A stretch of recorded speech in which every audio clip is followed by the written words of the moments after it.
না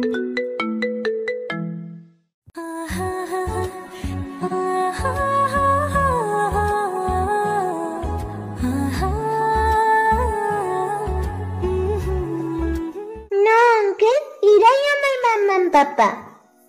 আবাকে ছেড়ে দিয়ে ফ্লোরেই বসে পড়লাম। চোখ দিয়ে কখন জল গড়িয়ে পড়েছে বুঝতেই পারিনি। জান্নাতের দিকে তাকাতেই দেখলাম সে নিজেও কান্না করছে।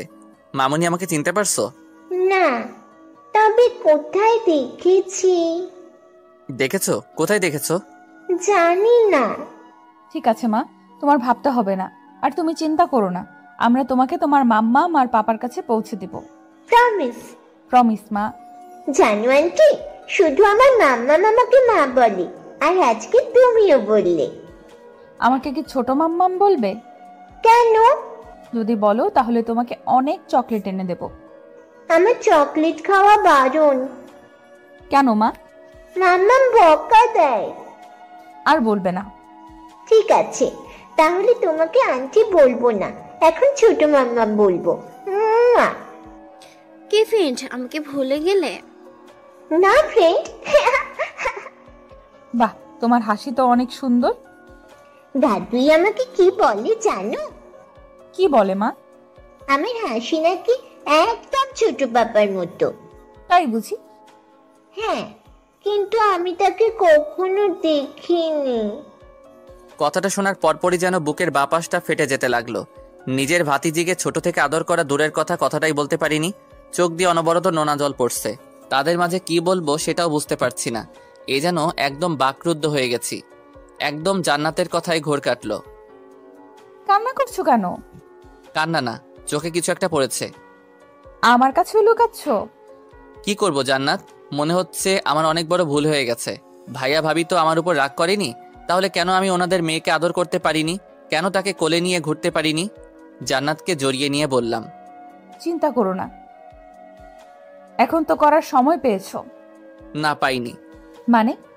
আবাকে বাসায় দিয়ে আসতে হবে। পাগল হয়েছো তুমি? এখন রওনা দিলে যেতে যেতে রাত 2টা বেজে যাবে। কিন্তু বাসায় চিন্তা করবে। ফোন দাও। সেই নাম্বার কি এখনো মনে থাকে? আজ রাত আভা এখানেই থাক। কিন্তু বাসায়? এটা ছাড়া কোনো উপায় নেই। ভাইয়া ভাবি ঠিকই বলছে, আজকে অন্তত এই বাসায় থাক, কাল তুমি আর ভাবি গেলেই হবে। ঠিক আছে। তারপর একটু শান্ত হয়ে কথা বলতে লাগলাম। আবাকে কোলে নিয়ে মাথায় হাত বোলাতে লাগলাম। হঠাৎ আভা বলল, আমার অনেক ক্ষুধা পেয়েছে। তুমি একটু অপেক্ষা করো, আমি তোমার খাবার আনছি। আচ্ছা। জান্নাত কিছু সময়ের মধ্যে সবার জন্য খাবার বেড়ে দিল। এখন খাও। আমি নিজে হাতে খেতে পারি না। আমি আছি তো মা। থাক, আমি পারবো। ভাইয়া তুই কি পড়াবি? কেন পারবো না বুঝি? তোকে ভাবি খাইয়ে দে, আর তুই আমার পিচ্ছি বোনকে খাওয়াবি। ওই চুপ, আর দেখো আমি পড়ি কিনা। মামুনি হাঁ করো তো। আবাকে একটু একটু খাওয়াতে লাগলাম। খাবার শেষ করার পর, ভাইয়া তুই তো খাইলি না। আমি খাবো না আজ। কেন? কারণ আজ আবা মাকে দেখে আমার পেট অনেক আগেই ভরে গেছে। একটু তো খেয়ে নাও। না, কাউকে কিছু বলতে না দিয়ে আবাকে কোলে নিয়ে রুমে গেলাম। আবাকে খাটে শুইয়ে দিয়ে বললাম, মামুনি তুমি ঘুমিয়ে পড়ো। গল্প না বললে আমার ঘুম আসে না। তুমি অপেক্ষা করো, আমি তোমার আন্টিকে ডেকে আনছি। আন্টি না, তিনি আমার ছোট মাম্মা। একদম রাইট। অবন্তী কোথায়? রুমে গেছে, আর একটা কথা বলছে। কি? কাল ওর ফ্রেন্ডের জন্মদিন, তাই সারাদিন সেখানেই থাকবে। বার্থডে তো রাতে পালন করা হয়। সারাদিন ওর একটা অন্য ফ্রেন্ডের বাসায় সাজাবে এবং রাতে তাকে সারপ্রাইজ দিবে। তুমি আগে আবাকে ঘুমানোর গল্প বলো। অনেক সময় নিয়ে আবাকে একটা রাজ্যের গল্প শোনাতে লাগলো। জান্নাত, কাল যদি আমরা আবাকে দিতে যাই এবং সেখানে যদি কাল রাত থাকি, তাহলে অবন্তী বাসায় আসবে কি করে? আরে চিন্তা করো না, কাল রাতে সেখানেই থাকবে ওরা। বাসার লোকজন কিছু বলবে না? ওর ফ্রেন্ডের বাবা মা গ্রামের বাড়িতে গেছে। ঠিক আছে, অবন্তীকে ডেকে আনো। একটু পর জান্নাত অবন্তীকে সাথে নিয়ে আসলো। ভাই কিছু বলবি? শুনলাম তুই বার্থডেতে যাবি। এই নে টাকা। আমার কাছে আছে, গতকাল ভাবি থেকে নিয়েছিলাম। এত কথা কিন্তু আমার ভালো লাগে না, আর আমি জানি এটা তো কাল লাগবে। ধন্যবাদ। ধন্যবাদ তোকে দিতে হবে বোন, তোর জন্য আমি আমার ভাতিজিকে কাছে পেয়েছি। সব উপরওয়ালার ইচ্ছা। এখন রুমে যা। আচ্ছা। বলে চলে গেল। জান্নাতের সাথে কিছু সময় পুরানো কথাগুলো মনে করতে লাগলাম। সত্যি কলেজের দিনগুলো অনেক সুন্দর ছিল। এখন ঘুমাবে না? ঘুমাবো। তারপর দুজনে আবার দুপাশে ঘুমিয়ে গেলাম। ভাইয়ের মেয়ে তাতে কি, আমার তো ভাতিজি, নিজের মেয়ের মতো আদর করব। এসব ভাবতে ভাবতে কখন ঘুমিয়ে গেছি বুঝতেই পারিনি। পরের দিন ঘুম থেকে উঠে দেখলাম রুমে কেউ নেই, মনে হচ্ছে নিচে গেছে। বাথরুমে গিয়ে শাওয়ার নিলাম, তারপর রেডি হয়ে নিচে এলাম। নিচে কাউকে দেখতে না পেয়ে বললাম, কোথায় সবাই? Good morning uncle. রান্নাঘর থেকে দৌড়ে এসে বলল, গুড মর্নিং মামনি। তুমি রান্নাঘরে কি করছিলে? ছোট মাম্মা আমার ফ্রেন্ডের রান্না দেখছিলাম। ও, জান্নাত রান্না হয়নি? প্রায় হয়ে গেছে। জান্নাতকে আর কিছু বললাম না। আচ্ছা মামনি, তোমার চাচু কেমন? চাচুকে? তোমার ছোট পাপা? বাসা সবাই বলে সে নাকি একটু একটু ভালো, কিন্তু সে মোটেও ভালো না। কেন? আমার সাথে কখনো দেখা করেনি। শুধু এইটুকুই? না, ছোট পাপার জন্য প্রতিদিন দাদু আর দিদাই রুমে বসে কান্না করে। তুমি জানলে কি করে? দাদুই আমাকে সব বলে। তাই? ইস, কি হলো? আমি তোমাকে বললাম কেন? আমি তো দাদুকে প্রমিস করেছিলাম আমি কাউকে বলবো না। সমস্যা নেই। আবার সাথে কথা বলতে বলতে জান্নাত আর অবন্তী নাস্তা নিয়ে আসলো। সবাই মিলে নাস্তা করে নিলাম। নাস্তা শেষে অবন্তীকে বললাম, অবন্তী তুই একা যেতে পারবি? আর তাছাড়া সামনে থেকে আমার আরেকটা ফ্রেন্ড যাবে, ওর সাথে যাব। ঠিক আছে, যাও রেডি হয়ে নাও। জান্নাত আর অবন্তী চলে যাওয়ার পর আমি আবার সাথে মজা করতে লাগলাম। কিছু সময় পর দুজন রেডি হয়ে আসলো। বাইরে এসে অবন্তীকে একটা রিকশায় তুলে দিলাম। আমি নামিয়ে দিতে পারতাম, কিন্তু অবন্তী যেদিক যাচ্ছে সেটা একদম বিপরীত দিকে পড়ে যায়, তাই ওকে রিকশায় তুলে দিলাম। অবন্তীকে বিদায় দিয়ে আমি, জান্নাত আর আভা গাড়িতে উঠে ড্রাইভ করতে লাগলাম। আতিক ভাইকে গতকাল রাতে বলেছি আমি বাসায় যাচ্ছি। আর আতিক ভাই কেমন সেটা আপনারা অনেক আগেই জানতে পেরেছেন। আজ আবার নতুন করে বাসার কথা মনে পড়ছে। কতদিন তাদের দেখি না, কথা বলি না, সাথে অনেক কষ্টও হচ্ছে বটে।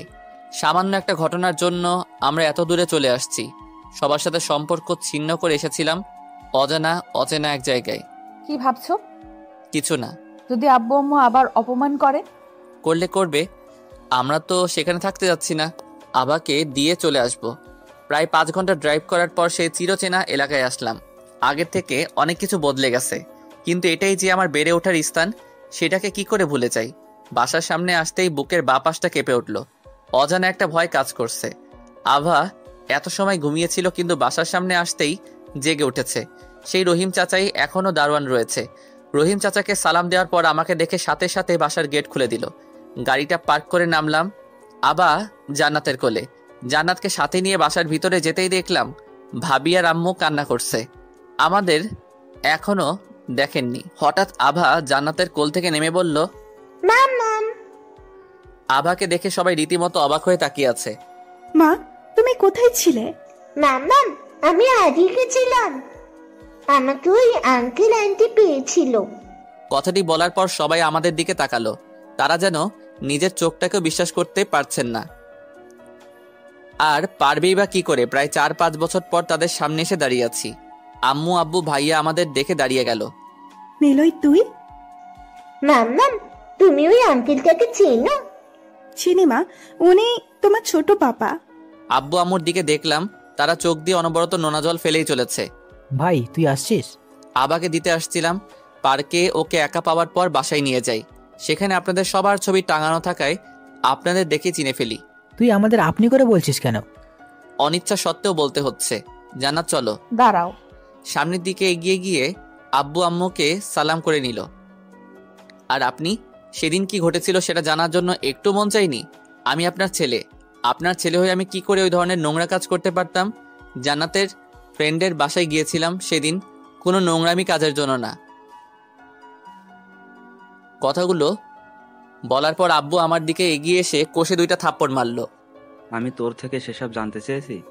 গত কয়েক বছর দূরে থেকেও খুব কথা বলতে শিখে গেছিস, তাই না? আমি গালে হাত দিয়ে দাঁড়িয়ে আছি। তোরা যখন সেদিন বাসায় এই অবস্থায় এসেছিলি তখন আমি কিছু বলিনি, কিন্তু সেদিন বাসায় আসা গেস্টরা যখন বাজে মন্তব্য করেছিল তখন মাথা ঠিক ছিল না। আর তুই কিভাবে ভাবলি আমি তোকে মারবো? জন্মের পর থেকে তোদের দু ভাইয়ের গায়ে হাত তোলা তো দূরে থাক, কখনো বকা দিয়েছিলাম? না। যখন ভেবেছি তোকে আপন করে জড়িয়ে নিব, ঠিক তার আগ মুহূর্তে মানুষের বাজে মন্তব্য শুনে তোকে আপন করে নিতে পারিনি। যখন আমার ভুল বুঝতে পারলাম, তখনই তুই ছিলি না। কত রাত নির্ঝুম কেটে গেছে জানিস না? আর জানবি বা কি করে? আমরা তো কাউকে বলিনি। যখন আভা জন্ম নিল, তখন আভায় তোর মতো পুরো বাসাটাকে মাতিয়ে রাখতো, একদম তোর মতোই হাসি খুশি থাকে। আভাকে পাওয়ার পরে তোকে আরো বেশি মিস করেছিলাম।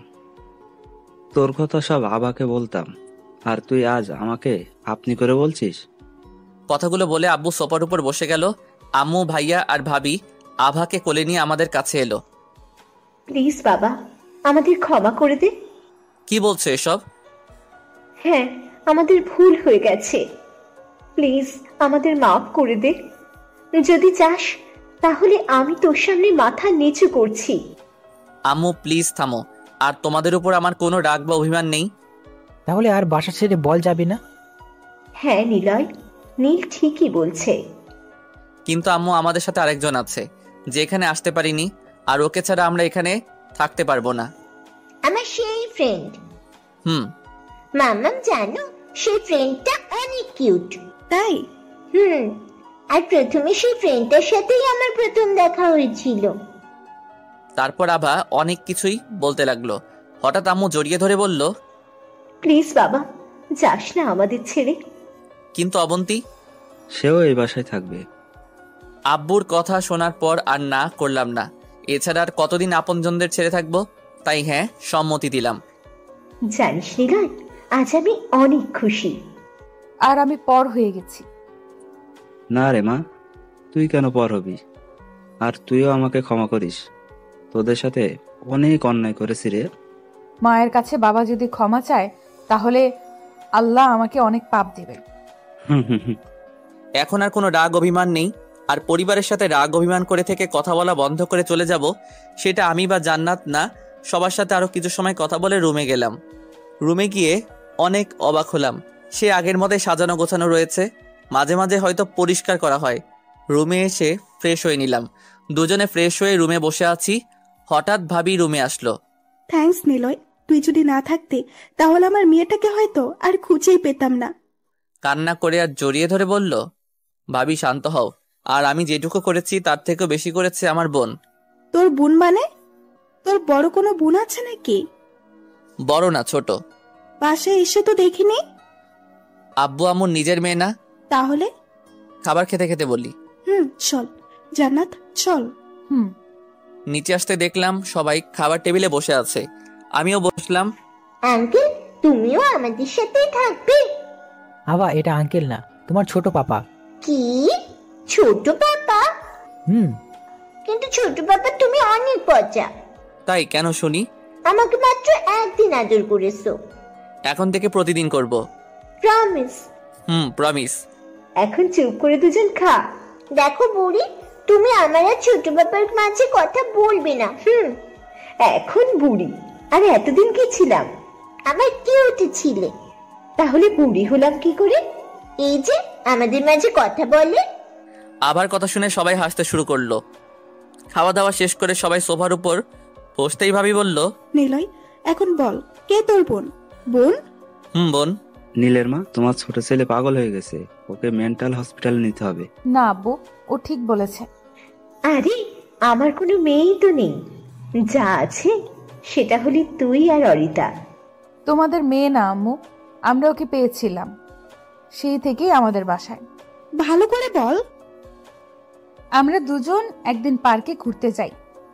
ঘোরাঘুরি শেষে সন্ধ্যার দিকে কান্নার আওয়াজ পেতেই আমরা দুজন ঘাবড়ে যাই এবং খুঁজতে থাকি। কিছু সময় খোঁজাখুঁজি করে দেখতে পাই একটা মেয়ে কান্না করছে। ওকে জিজ্ঞেস করতেই বলে সে নাকি বাড়ি থেকে পালিয়ে আসছে। কারণ জানতে চাইলে বলে ছোটবেলায় ওর মা মরে যায়। ওর বাবা আরেকটা বিয়ে করার পর থেকেই ওর সৎমা ওকে নির্যাতন করতে থাকে। একটা কিছু ভুল হলেই শুধু মারত এবং সেদিন আর খাবার খেতে দিত না। তারপরেও সব সহ্য করে ওই বাসায় থাকতো। কিন্তু যখন একটা নেশাখোর ছেলের সাথে বিয়ে দেওয়ার জন্য ওর সৎমা উঠে পড়ে লাগে, তখন ও বিয়ের দিন বাসা থেকে পালিয়ে আসে। সেখান থেকে ওকে আমাদের সাথে বাসায় নিয়ে যায়। তারপর থেকেই ও আমাদের বাসায় থাকতো। নিলয় ওকে বোনের স্বীকৃতি দেয় আর আমি ননদের। তবে ওকে কখনো পর ভাবিনি, সব সময় নিজের বোন হিসেবে কাছে রেখেছি। কখনো কাজের বোঝা ওকে চাপিয়ে দেইনি। যদিও কষ্ট পায়, মেয়েটা জীবনে অনেক কষ্ট পেয়েছে, নতুন করে যেন কষ্ট না পায় তার জন্য ওকে নতুন কলেজে ভর্তি করা হয়। এইভাবেই চলছিল। কিন্তু যেদিন আভা মামুনি হারিয়ে যায় সেদিন আমরা ওই পার্কে ঘুরতে যাই। আমি আর নিলয় যখন আলাদাভাবে হাঁটছিলাম তখন ও অন্যদিকে যায়। এক সময় আভাকে পেয়ে আমাদের কল দেয়। আমরা সেখানে গিয়ে দেখি আভা মামুনি। কিন্তু তোরা আফাকে চিনলি কি করে? আমাদের চিনতে হয়নি, আমাদের নতুন বাসায় তোমাদের সবার ছবি টানানো ছিল, সেটা দেখেই আভা বলে, আর তারপর আমরা সবাই এখানে। মেয়েটার নাম কি? অবন্তী। তুমি জানলে কি করে? আভা বলেছে। ও, কিন্তু সে কোথায়? ওর ফ্রেন্ডের বার্থডে পালন করতে গেছে। মেয়েটা অনেক ভালো, যার জন্য আমরা আমাদের নাতিকে ফিরে পেয়েছি। হ্যাঁ, কিন্তু আব্বু আম্মু আমরা এই বাসায় থাকতে পারবো না। কেন? অবন্তীর জন্য। মানে? আম্মু, আমরা অবন্তীকে ছাড়া এই বাসায় থাকতে পারবো না। আমরা ছাড়া পৃথিবীতে ওর বলতে কেউ নেই। অবন্তীও এই বাসায় থাকবে। কিন্তু কি পরিচয় নিয়ে? আমার মেয়ে হবে। কথাটা শুনে আমি আর জান্নাত অনেক অবাক হলাম। সত্যি বলছি আব্বু। মা, সত্যি। থ্যাংক ইউ আব্বু। হয়েছে পাগলি, এবার ছাড়। নিলয় মামাকে কল দিয়েছিলাম, ওনারা তোদেরকে ওই বাসায় যেতে বলেছে। ভাইয়া, আমরা যেতে পারবো না। কি বলছো এসব? ঠিকই বলছি, আর তুমি চুপ করে থাকবে। ভাইয়া ওনাদের বলে দিয়ে আমরা ওনাদের সাথে কখনো দেখা করতে পারবো না। এইটুকু বললেই জান্নাত উপরে চলে গেল। বাইরে থেকে কথাগুলো বললেও ভিতর থেকে যেন ফেটে যাচ্ছে। চাপা অভিমান জমে আছে এখনো। নিচে সবাই মিলে কিছু সময় কথা বলার পর রুমে আসলাম। রুমে এসে জান্নাত মুখ ফিরিয়ে শুয়ে আছে। ঘুমিয়ে গেছে কিনা বুঝতেই পারছি না। জান্নাতকে পিছন থেকে জড়িয়ে ধরে শুয়ে বললাম, ঘুমিয়ে গেছো? না, কেন? এমনি। তাহলে ছাড়ো। ছাড়বো না। ছাড়তে বলছি না। ছাড়তে পারি যদি একটা কথা সঠিক উত্তর দাও। তাহলে রেগে আছো কেন? রেগে নেই। তাহলে ওসব কথা বললে কেন? শক্ত করে জড়িয়ে ধরে বললাম, এমনি। এখন ছাড়ো। আমার উত্তর পাইনি, তাই ছাড়বো না। তুমি বলো, কোনো মা তার মেয়েকে নষ্টা বললে সেই মেয়েটার কেমন লাগে? সেই কথা মনে পড়লেই আমি ঠিক থাকতে পারি না, কান্না পাই। আব্বু আম্মুর মতো তোমার আব্বু আম্মুকেও ক্ষমা করে দাও। পারবো না আমি। প্লিজ। না। আমার জন্য হলেও করো। আমি জানি বাবু তুমি এখন ওনাদের ক্ষমা করে দিয়েছো। লাভ ইউ বউ। লাভ ইউ টু পাগল। এখন ছাড়ো। না, ছাড়াবো না। ভালো লাগছে না তো। মিষ্টি দেই? না, এখন লাগবে না। বাট আমার লাগবে। জান্নাতের ঠোঁটে চুম্বন এঁকে দিলাম। এখন ছেড়ে দিলাম, চাও? ধন্যবাদ ডিয়ার বর। এখন ঘুমাই, খুব ক্লান্ত লাগছে। আমিও ঘুমাবো। তো ঘুমাও, বারণ করেছে কে? জড়িয়ে নিয়ে ঘুমাও। সবাই স্ত্রীকে জড়িয়ে নিয়ে ঘুমায়, আর ওনাকে জড়িয়ে নিয়ে ঘুমাতে হবে। ঠং দেখে আর বাঁচি না। আসো। তারপর দুজনে ঘুমিয়ে গেলাম। ঘুম থেকে উঠে দেখি জান্নাত রুমে নেই। কিছুক্ষণ ওভাবেই চোখ খুলে শুয়ে রইলাম। তারপর আর শুয়ে না থেকে ফ্রেশ হতে গেলাম। বাথরুম থেকে বের হয়ে দেখলাম আভা রুমে আছে। ছোট পাপা, তোমাকে সবাই ডাকছে। কেন? খাওয়ার জন্য। এখনই? কয়টা বাজে দেখো। অনেক বাজে, চলো। আমাকে কোলে নিবা না? নিব তো। আমার মামুনিকে কোলে নিব না? আমার মামুনিকে কোলে নিব না তো কাকে নিব শুনি? চলো। আভাকে কোলে নিয়ে নিচে আসলাম। কিরে, ঘুম ভাঙলো? কেন, না ভাঙার কথা ছিল নাকি? যেভাবে ঘুমিয়েছিলি আমি ভাবলাম আজ আর উঠবি না। যেভাবেই ঘুমাই তোর মতো অলস না। আমি অলস নাকি তুই? অবশ্যই তুই। ওই চুপ, আবার শুরু করেছিস তোরা? তোমার বড় ছেলে শুরু করছে। ঠিক আছে, কিন্তু তুই চুপ থাক। চুপ না ছোট্ট বাবা, তোমরা ঝগড়া করো। আবার কথা শুনে সবাই হো হো করে হেসে দিলাম। অনেক পাজি হয়েছে, আর অনেক বেশি কথা বলে, একাই বাসাটাকে মাতিয়ে রাখে, সেটা আমি কিছু সময়ের মাঝেই বুঝতে পারছি। সবাই মিলে খাবার খেয়ে নিলাম। হঠাৎ জান্নাত বলল, আব্বু, কাল আমাদের আগের বাসায় যেতে হবে। কেন? অবন্তীকে আনতে যেতে হবে। ড্রাইভারকে বললেই নিয়ে আসবে। না আব্বু, কলেজ থেকে কাগজপত্র তুলতে হবে, সাথে যে অফিসে জব করতাম সেখানেও আমার যেতে হবে। তাহলে আসবি কবে? পরশু কিংবা তারও পরে। ও ঠিক আছে। সবাই মিলে আরও কিছু সময় আড্ডা দেওয়ার পর যার যার রুমে চলে আসলাম। রুমে এসে জান্নাত ঘুমানোর জন্য বিছানা ঠিক করছে। মনটা চাইছে রাগিয়ে নেই, যেই বলা সেই কাজ। এই মেয়ে ভালো করে কাজ করো। তো আমি কি করছি? এটা ভালো হচ্ছে না, আরো সুন্দর করে ঠিক করো। ওই আমাকে কি বাসার কাজের মেয়ে মনে করছো? কাজের মেয়েই তো। কি বললি? কই কিছু না তো। তুই আমাকে কাজের মেয়ে বললি কেন? মজা করে বলছি। আমি সেসব জানি না। এখন তুই বিছানা ঠিক কর, যা। আমি ঠিক করতে যাব কেন? তোর শাস্তি এটা। দেখ, মামাতো বোন, আমার সাথে একদম বাড়াবাড়ি করবি না বলে দিলাম। ও, এখন আমি মামাতো বোন, তাই না? ঠিক আছে, পরে যদি আবার বউ বলতে আসিস তোকে আমি ঝাড়ু পিটাবো, মনে রাখিস। আমার বয়ে গেছে তোকে বউ বলতে। মামাতো বোন মামাতো বোনের মতো থাকবি। কুত্তা, তুই আগে বিছানা ঠিক কর। করব না। কি করবি তুই? কি করব তাই না? দাঁড়া, তোকে আমি দেখাচ্ছি। বলেই রুমে থাকা গল্পের বই দিয়ে মারতে লাগলো। অনেকক্ষণ মায়ের খাওয়ার পর বললাম, ঠিক আছে, আমি বিছানা ঠিক করছি। তাড়াতাড়ি কর। মোটামুটি বিছানা ঠিক করলাম। এনে বালিশ আর চাদর। কেন? কারণ তুই ফ্লোরে বা সোফার উপর ঘুমাবি। আমি ফ্লোরে ঘুমাতে যাব কেন? কারণ আমি বিছানায় ঘুমাবো। তো সমস্যা কি? কেন, তুই জানিস না? কি জানবো? ভাই বোন একসাথে ঘুমাতে নেই। কিসের ভাই বোন? এই যে তুই আমার ফুফাতো ভাই আর আমি তোর মামাতো বোন, সো আমরা ভাই বোন। আর ভাই বোন একসাথে ঘুমালে সবাই কি ভাববে বুঝতে পারছিস? রাখ তোর ভাই বোন। আমি তোর কোন জন্মের ভাই লাগি? একটু আগে তুই তো বললি, তাই এই জন্মেরই ভাই বোন। আরে বাবু, আমি তো মজা করছিলাম। বাট আমি মজা করিনি, তাই বলছি ফ্লোরে চাদর পেরে ঘুমা। দেখ, তোর দিকেই তাকিয়ে আছি ফুফাতো ভাই। দেখো কি শুরু করলা। তুই যেটা শুরু করছিস সেটা। আচ্ছা, এসব বাদ দাও। একটা কথা বলার ছিল তোমাকে। কি? সবাইকে বললে না কেন তুমি প্রেগনেন্ট? পরে বলবো, এখন না। এখন বললে কি? সবাইকে সারপ্রাইজ দিব। এখনো তো দিতে পারো। এখন দিয়ে লাভ নেই। ও, কবে দিবা? অবন্তীকে বাসায় আনার পর। ও ঠিক আছে, চলো ঘুমাই। ঘুমাই মানে? নাম খাট থেকে। আমি কিন্তু রেগে যাচ্ছি। তো আমি কি করব? কুত্তা, তুই আমাকে এত জোরে মারলি, তোকে আমি আজ কোনো দিনও খাটে ঘুমাতে দিব না। আল্লাহ, আমি নাকি জোরে মারছি? আমারে তুইলা লাও আল্লাহ। কি হলো, হা করে আছিস কেন? তাড়াতাড়ি নাম এখান থেকে। বাবু, আমি তো রাগের মাথায় মারছি, সরি। রাখ তোর সরি, যা তুই। বাবু। তোর বাবুর গুষ্টি কিলাই, আর কখনো আমাকে ডাকবি না। আর কিছু না বলে 4 হাত পা টান টান করে খাটের উপর ঘুমিয়ে গেল।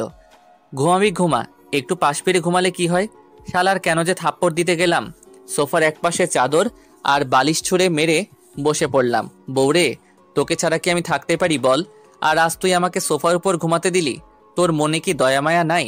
এসব ভাবতে ভাবতে চোখটাও লেগে এসেছে। সোফার উপরেই ঘুমানোর চেষ্টা করলাম। হঠাৎ জান্নাত উঠে আমার কাছে আসলো। ঘুম লাগছে প্রচুর, তাই কিছু না বলে চোখ বুজে শুয়ে রইলাম।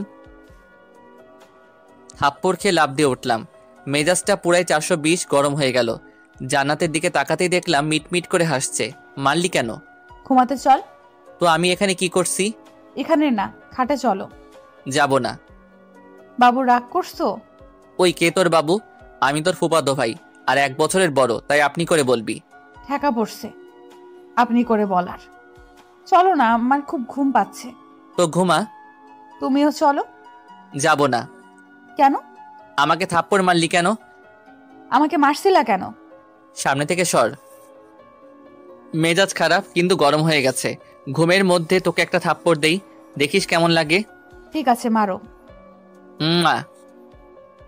মারা বাদ দিয়ে চুমু দিয়ে কেন? ইচ্ছা হলো তাই। বাবু প্লিজ চলো, আমার একা ঘুম আসছে না। যাব না। যাবি না মানে? তুই যাবি না, তোর বাপ যাবে।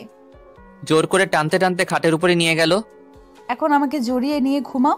পারবো না। কি বললা? কথায় কথায় এত রাগ দেখাও কেন? ধরছি তো। তারপর আর কি, জান্নাতকে জড়িয়ে নিয়ে ঘুমাতে হলো। রাগ হচ্ছিল যখন ঘুমের মধ্যে থাপ্পড় মারলো, কিন্তু পরে ওর মায়া ভরা চেহারা দেখে কিছু বলতে পারলাম না। এইসব ভাবতে ভাবতেই ঘুমিয়ে গেলাম। পরের দিন সকালে নাস্তা করে আমি আর জান্নাত বেরিয়ে পড়লাম। অবশ্য আভা বায়না ধরেছিল সেও নাকি আমাদের সাথে যাবে, কিন্তু সেখানে তো আর ঘুরতে যাচ্ছি না যে 2-1 দিন থাকবো, শুধু কাজ আর কাজ। গাড়ি ড্রাইভ করছি, এমন সময় জান্নাতের ফোনে কল আসলো। কে কল দিছে? অবন্তী। রিসিভ করো। কল রিসিভ করে লাউড স্পিকারে দিল। হ্যাঁ বলো। তোমরা কোথায়? আমরা বাসায় ফিরছি। রাতে কোথায় ছিলে? বাসায় ছিলাম। রওনা দিবে কখন? রওনা দিয়েছি। তুই কোথায়? আমি বাথরুমে এসে আসলাম। শোনো, ফ্রিজে খাবার রেখে দিছি, গরম করে খেয়ে নে। গরমই করছে, কিন্তু তোমাদের না পেয়ে কল দিলাম। আজ কলেজে গিয়ে ট্রান্সফার লেটারের অ্যাপ্লিকেশন করে আসিস। কেন ভাইয়া? বাসায় এসে বলবো। ঠিক আছে, রাখছি। কথা বলা শেষ করে জান্নাত কল কেটে দিল। প্রায় দুপুর 1:30টার দিকে বাসায় আসলাম। বাসায় এসে দেখে অবন্তী নেই। আমি রুমে এসে ফ্রেশ হয়ে নিলাম, আর জান্নাত রান্না করার জন্য রান্নাঘরে গেল। রান্না শেষ হতেই জান্নাত নিচ থেকে ডাক দিল। কি হলো, নিচে আসবে না? আসছি। আসো তাড়াতাড়ি। আরে আসছি। এত সময় লাগে? মাত্র একটু সময়। থাক, আর বলা লাগবে না। অবন্তীকে কল দাও। আমার ফোনে টাকা নাই, তুমি দাও। মিথ্যুক কোথাকার। আমাকে কিছু বলতে না দিয়েই আমার ফোন নিয়ে অবন্তীকে কল করতে যাবে, এমন সময় অবন্তী এসে হাজির। ভিতরে এসে জান্নাতকে বলল, কাকে কল দিচ্ছ ভাবি? তুই চলে আসছিস? এত দেরি করলি যে? অ্যাপ্লিকেশন জমা দিলাম। কি বললো স্যার? তোকে যেতে বলছে। ঠিক আছে, এখন ফ্রেশ হয়ে এসে খেয়ে নে। আমি বান্ধবীদের সাথে বাইরে খেয়ে এসেছি ভাইয়া। তাহলে ভালোই করছিস। এখন বল, কেন ট্রান্সফার হব? জান্নাত, তোকে একটু বোঝাও, আমার প্রচুর ক্ষুধা পেয়েছে। পেটুক, সারাদিন শুধু খেতেই হয়। দেখো মামাতো বোন। কি বললে? আরেকবার বলো। কই কিছু না তো। মামাতো বোন কাকে বললা সেটা বলো। অবন্তী, তোর কিছু শোনা আছে? জান্নাতের থেকে শুনে নে। ভাবি, আমাকে কি প্লিজ বলবে? ঠিক আছে, শোনো, আমরা ওই বাসায় যেতেই সবাই আমাদের মেনে নেয়। তারপর তোর কথা আমরা সবাইকে বলি। তখন আব্বু আম্মু তোকে আমাদের সাথে নিয়ে যেতে বলেছে। আমরা এখন থেকে সবাই নিজ বাসায় থাকবো। কিন্তু ভাবি। কোনো কিন্তু না, আব্বু আম্মু তোকে মেয়ে হিসেবে রাখতে চায়। আমি তোমাদের কাছে দিন দিন অনেক ঋণী হয়ে যাচ্ছি, তাই না? থাপ্পড় দিয়ে দাঁত ফেলে দিব। রিনি, তুই আমাদের করছিস। তুই যদি আবাকে না পেদিস তাহলে হয়তো আমরা কখনো আব্বু আম্মুর কাছে আমাদের নিজ বাসায় যেতে পারতাম না। থ্যাঙ্কস ভাবি। আমি তো পর, তাই না? না, তুই খাবার খাচ্ছিস, তাই তোকে বিরক্ত করে কোনো লাভ নেই, তাই না ভাবি? এখন যা, ফ্রেশ হয়ে নে। আচ্ছা। অবন্তি চলে যাওয়ার পর জান্নাত চেয়ার টেনে আমার পাশে বসলো। তুমি বসলে কেন? কেন, তুই কি একাই গেলবি? এভাবে কথা বলছো কেন? চুপচাপ খেয়ে নে। খাইয়ে দাও না একটু। তোর হাত নেই? না নেই। দেখ, একদম আমার কাছে ঢং করতে আসবি না বলে দিলাম। ধুর, খাবোই না। কোথায় যাচ্ছ? খাবো না আমি। কেন? আমার ইচ্ছা। চুপচাপ বসো। না। বসো বলছি। খাইয়ে দিচ্ছি, তুমি হাত ধুয়ে নাও। তাহলে বললে কেন খাইয়ে দিতে পারবে না? আমার ইচ্ছা। তোমার ইচ্ছার কাছে কি আমার কোনো ইচ্ছার দাম নেই? দেখো, এত সাধু সাজবার দরকার নেই, হা করো এখন। হা। খাওয়া শেষ করে রুমে আসলাম। রুমে এসে খুব টায়ার্ড লাগছে, তাই বিছানায় শরীরটা এলিয়ে দিলাম। কিছুক্ষণ পর জান্নাত এলো। কি ফুপাতো ভাই, কি করো? কি বলো এসব? ঠিকই তো বলছি। তোমার মাথা ঠিক নাই। মাথা একদম ক্লিয়ার ফুপাতো ভাই। তাহলে এই ফুপাতো ভাই ভাই করছো কেন? শুরু তো তুমি করেছো, তাই না? আচ্ছা, আমি সরি। এখন ঘুমাতে দাও। সেটা একদম হবে না। কেন? রান্না করতে করতে আমার শরীর অনেক ব্যথা করছে, তাই তুমি আমার গা হাত পা টিপে দিবে, বুঝলে ফুপাতো ভাই? হোয়াট দ্য পা টিপা? আমি কি তোর বাপের চাকর লাগি? একদমই না। তাহলে? কারণ তুই আমার সম্পত্তি, আর আমি সেটা বলবো, আর আমি যেটা বলবো সেটা করবি। দেখ, মাথা গরম করবি না। কি করবি? পেটের উপর বসে বলল, সর এখান থেকে। সরবো না। ভাই, তোর হাতের নিচে পা দিয়ে বলছি, প্লিজ আমাকে রেস্ট নিতে দে। হারামি, আমি কি তোর পা ধরছি? আমি কি সেটা বলছি বলো? তাহলে তুই কি বললি, শালা মিথ্যুক? তোকে ভালো করে বলে কোনো লাভ নেই, দেখাচ্ছি তোকে। জান্নাতকে পেটের উপর থেকে নামিয়ে দিয়ে বিছানার উপর শুয়ে দিয়ে ওর দুহাত ধরে রাখলাম। বারবার ছোটাছুটি করার জন্য চেষ্টা করছে, কিন্তু পারছে না। মাথায় একটা প্ল্যান আসলো। জান্নাতের দুহাত আমি এক হাত দিয়ে ধরে দড়ি দিয়ে ওর হাতটা বেঁধে দিলাম। হাত বেঁধে দিয়ে জান্নাতের দিকে তাকিয়ে দেখলাম প্রচুর রেগে গেছে। ওই কুত্তা, হাত খুলে দে বলছি। খুলে দিলেই তুমি আমাকে মারবে। মারবো না, প্রমিস। হুম, খুলে দিব, কিন্তু তার আগে শাস্তি দিয়ে নেই। কি শাস্তি দিবি তুই? দাঁড়াও দেখাচ্ছি। আর কোনো কথা না বলে জান্নাতের দুহাতের ভিতর দিয়ে মাথাটা ঢুকিয়ে দিলাম। কি করছো এসব? কোনো উত্তর না দিয়ে একদম জান্নাতের মুখের কাছে আমার মুখটা নিয়ে গেলাম। জান্নাতের প্রতিটা নিঃশ্বাসের শব্দ শুনতে পাচ্ছি। হাত দিয়ে জান্নাতের দুটো গালে স্পর্শ করলাম। জান্নাত খানিকটা কেঁপে উঠল। জান্নাতের এমন চেহারা দেখে ফিক করে হেসে দিলাম। হাসছো কেন? তোমার এমন চেহারা দেখে। হাসতে হবে না, উঠো এখন। উঠাবো মানে? শাস্তিটাই তো দিলাম না। কি শাস্তি দিবে তুমি? বেশি কিছু না, তোমার এই ঠোঁট থেকে সামান্যতম মধু সংগ্রহ করব। আমি কি মৌমাছি যে মধু নিবে? তার থেকেও বড় কিছু। একদম কাছে আসবে না। তোমার শরীরের সাথেই তো লেপ্টে আছি। থুর, ছাড়ো, বলো। আর কিছু বলার সুযোগ না দিয়েই জান্নাতের ঠোঁট জোড়াকে আমার ঠোঁটের সাথে মিলিয়ে নিলাম। কিছু সময় মধু নেওয়ার পর ছেড়ে দিলাম, কিন্তু কেন জানি আবার খেতে ইচ্ছে করছে, তাই আবারও চুম্বন এঁকে দিলাম জান্নাতের এই মধু ভরা ঠোঁটটাকে। 10 মিনিটের লম্বা কিস করার পর ছেড়ে দিয়ে উঠে পড়লাম। 2 মিনিট চুপ থাকার পর জান্নাত শুরু করলো। ওই লুচু বেডা, এবার তো হাত খুলে দে। কি বললে? আমি লুচু? লুচুই তো। তাহলে আবার খাই? থাক, লাগবে না, প্লিজ এবার খুলে দাও। দিচ্ছি। খুব শান্তভাবে খুলে দিলাম। হাত খোলা পেয়ে মারতে শুরু করলো। আরে মারছো কেন? তুই আমার হাত বেঁধেছিলি কেন? দেখো সেটা বাদ দাও, আমি যে এখন সরল মনে তোমার হাতের বাঁধন খুলে দিলাম। তুই সরল, তাই না? না মানে আসলে অনেক ব্যথা পেয়েছি তোর জন্য। আমি তো জোরে কিস করিনি। কুত্তা, আমার হাতের কথা বলছি। ও সরি, দেখি কত ব্যথা পেয়েছো। লাগবে না আমার, ঘুমা তুই। ঠিক আছে বউ। ফুপাতো ভাই। জান্নাত বাথরুমে চলে গেল। খুব ক্লান্ত থাকার জন্য আমিও ঘুমিয়ে গেলাম। জান্নাতের ডাকে ঘুমটা ভাঙলো। চোখ খোলার পরেই জান্নাতকে দেখে একটা নেশা লেগে গেল। টান দিয়ে বুকের উপর নিলাম। কি করছো? বউকে আদর করছি। এত আদর করতে হবে না, ঘুম থেকে উঠে ফ্রেশ হয়ে খেতে আসো, অনেক রাত হয়ে গেছে। একটু পরে উঠি। না, এখনই উঠবা, উঠো বলছি। উঠে ফ্রেশ হতে গেলাম। ফ্রেশ হওয়া শেষ করে নিচে এসে সবাই মিলে রাতের খাবার খেয়ে সেদিনের মতো ঘুমিয়ে গেলাম। পরের দিন ঘুম থেকে উঠে ফ্রেশ হয়ে নাস্তার টেবিলে আসলাম। Good morning. হা করে আছিস কেন? আপনিই আমার বর। তো আমি তাহলে কে? যে কখনো ঘুমানোর সময় গুড নাইট বলে না, আজ সেই আমাদের দুজনকে মর্নিং বলেছে।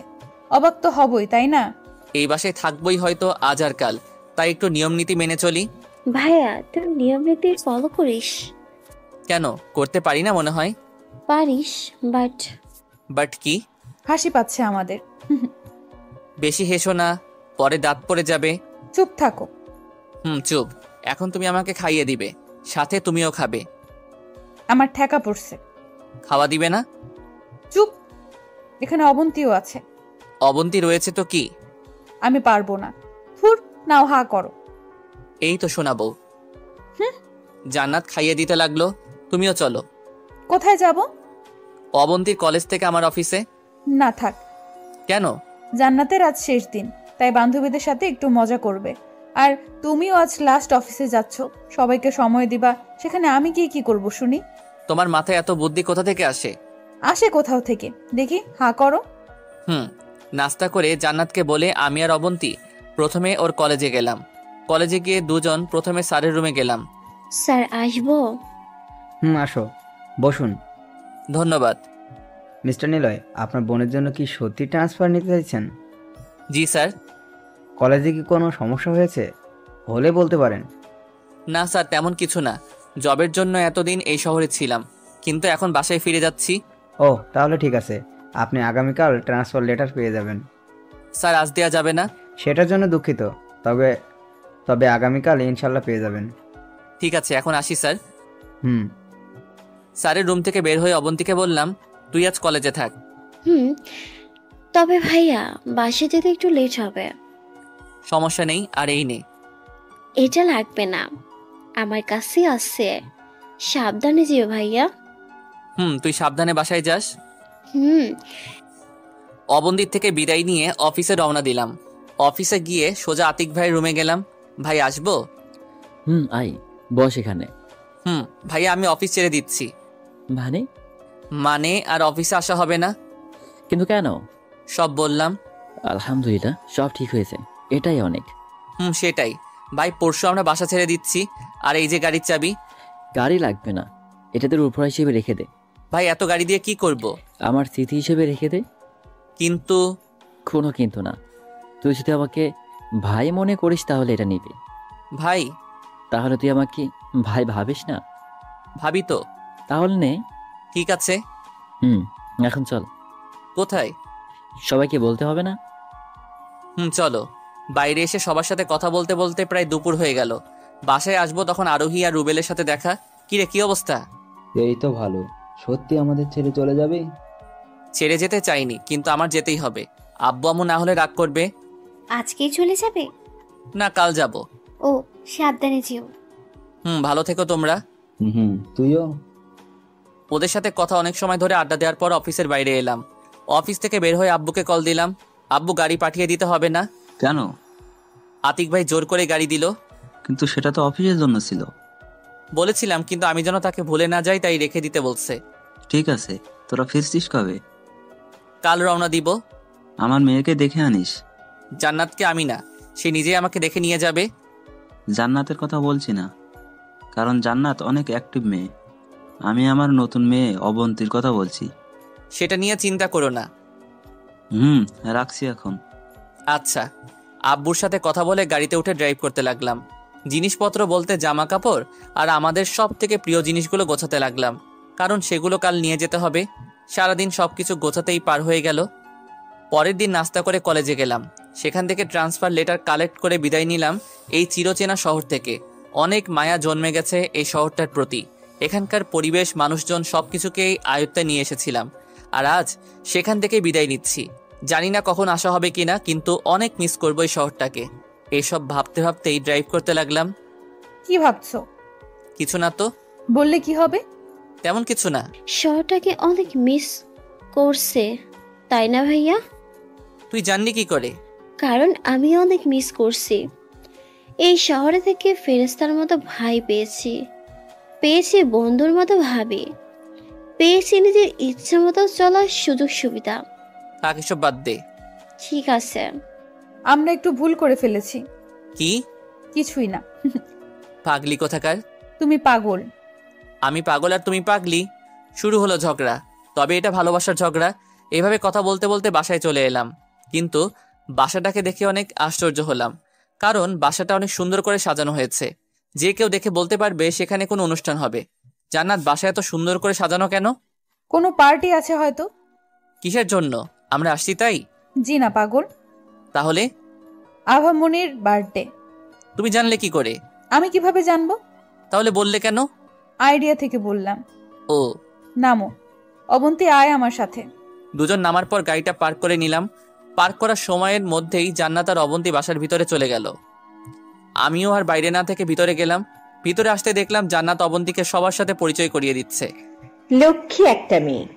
ধন্যবাদ অবন্তী তোমাকে। কেন? আভাকে ফিরে পাওয়ার জন্য। ধন্যবাদ দেওয়ার কি আছে? নিজের ভাতিজিকেই তো পেয়েছে, তাই না? না মানে আঙ্কেল।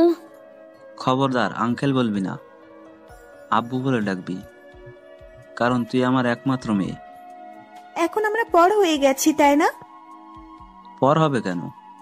তোমরাও আমার মেয়ে। থাক আব্বু, আর বলতে হবে না। ঠিক আছে। রান্নাঘর থেকে আম্মু খাবার নিয়ে আসলো। আমি শুধু দূরে থেকে দেখতে লাগলাম। অবন্তী, এখানে বস। নে, এখন হাঁ কর। অবন্তীকে আম্মু খাইয়ে দিতে লাগলো, আর সবাই ওকে চারপাশ থেকে ঘিরে নানান কথা বলছে। হঠাৎ অবন্তীর কান্না দেখে সবাই অবাক হয়ে গেল। কি রে মা, কান্না করছিস কেন? অনেকদিন পর এমন আদর পাচ্ছি। আম্মু মারা যাওয়ার পর থেকে শুধু অবহেলায় পেয়ে আসছে, পেয়েছে শুধু কষ্ট। তোকে বলছি না ওসব কথা কখনো বলবি না। আহা বৌমা, আমরা এখানে আছি তো, তাই না? সরি আব্বু।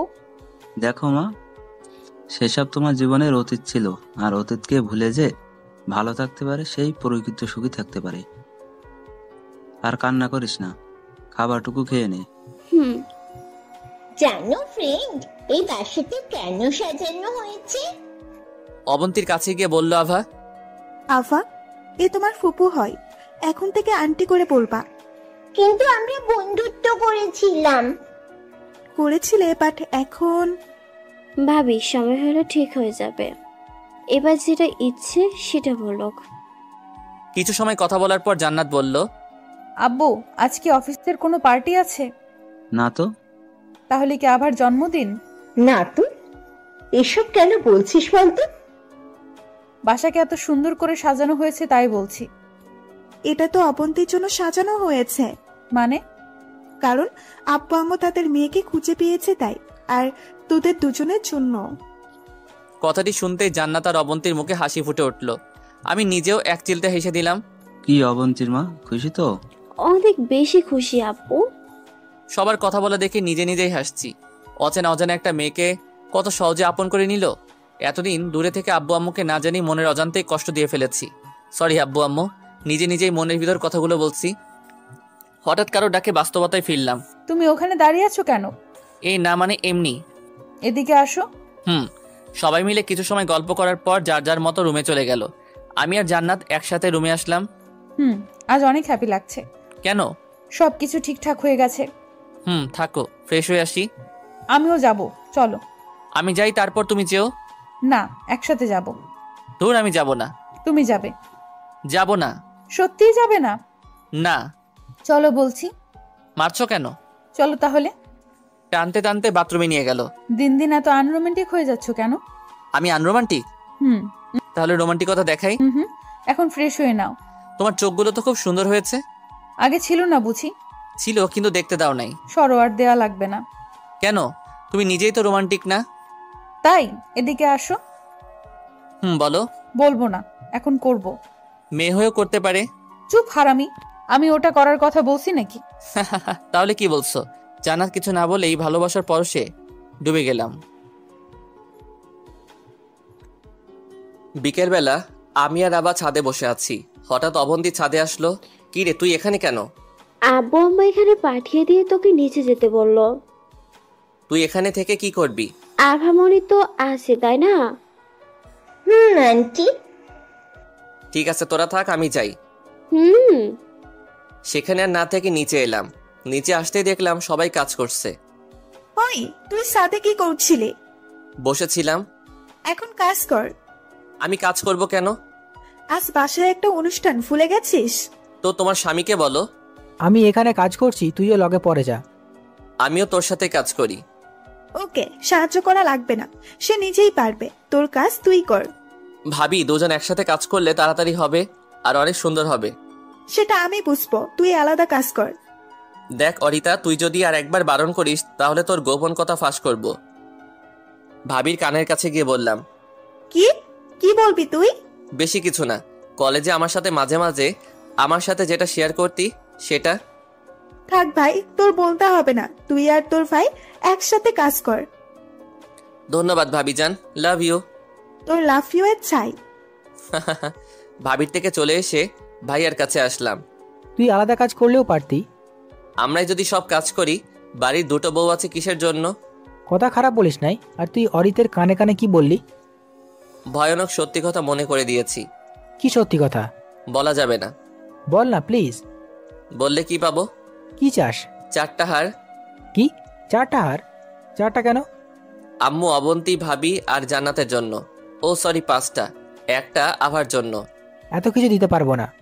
তোরও শুনতে হবে না। কি এমন সত্যি কথা যার জন্য এত কিছু? অনেক বড় সত্যি কথা। ঠিক আছে, আমি এসব দিতে রাজি। আমি জানতাম ভাইয়া রাজি হয়ে যাবে, কারণ কোনো কিছু যদি গম্ভীরভাবে ভাইয়াকে বলতে চাই তাহলে যে কোনো কিছুর মূল্যে সেটা জানবেই। কিরে, কথা বলছিস না কেন? কবে দিবি? সময় হলে পাবি, এখন বল। একদম না, তুই দিবি তারপর। আমি দিব তো। আমিও বলবো, এখন কাজ কর। ভাইয়া, বাসায় কারা আসবে? শুধু মামা মামি আর 2-1টা আত্মীয়। জান্নাত জানে? তুই পাগল নাকি? ওকে বললে পুরো বাসা মাথায় তুলে নিবে। এখন কথা বলা বাদ দিয়ে কাজ কর, না হলে ওরা দুজন মারতে পারে। কি তুই ভাবির হাতে মার খাস? মার খেতে যাব কেন? তাহলে বললি কেন? আমি তো তোর কথা বললাম। বুঝি বুঝি, শুধু কি থাপ্পড় দেয় ভাইয়া? আরে না, আমাকে কিছু বলে না। ওহো, তার মানে আরো অনেক কিছুই করে। মাঝে মাঝে মারামারি করলে কষে কয়েকটা থাপ্পড় মারি, কিন্তু যখন মাথা ঠান্ডা হয় তখন ওর কাছে ক্ষমা চাইতে গেলে উল্টা থাপ্পড় খেতে হয়। তুইও খাস তাহলে?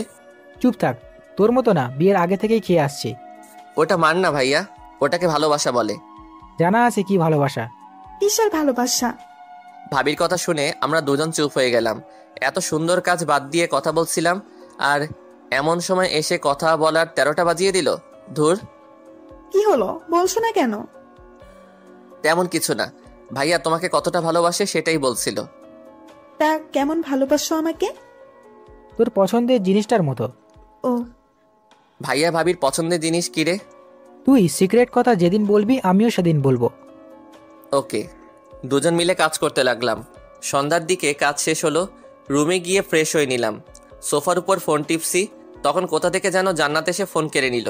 কি ব্যাপার, ফোন নিলে কেন? এত ফোন টিপতে নেই। ভালো। ভাবছি আজ সবাইকে বলবো। কি বলবে? আমি প্রেগনেন্ট। এত লজ্জা? কাছে আসো দেখি তোমার কত লজ্জা। অনেকটা ঘেমে গেছো। একটু। আউচ, সেটা সময় বলে দেবে। ঠিক আছে মামাতো বোন। আবার মামাতো বোন? মজা করছিলাম জানো। আর বলবা না। কেন? আমার শুনতে ভালো লাগে না। ঠিক আছে বলবো না। এখন ফ্রেশ হয়ে আসো, তারপর রেডি হয়ে নিচে যাই। কিছু সময় পর জান্নাত ফ্রেশ হয়ে রুমে আসলো। দেখো তো কি পরবো। শাড়ি পরো। ঠিক আছে।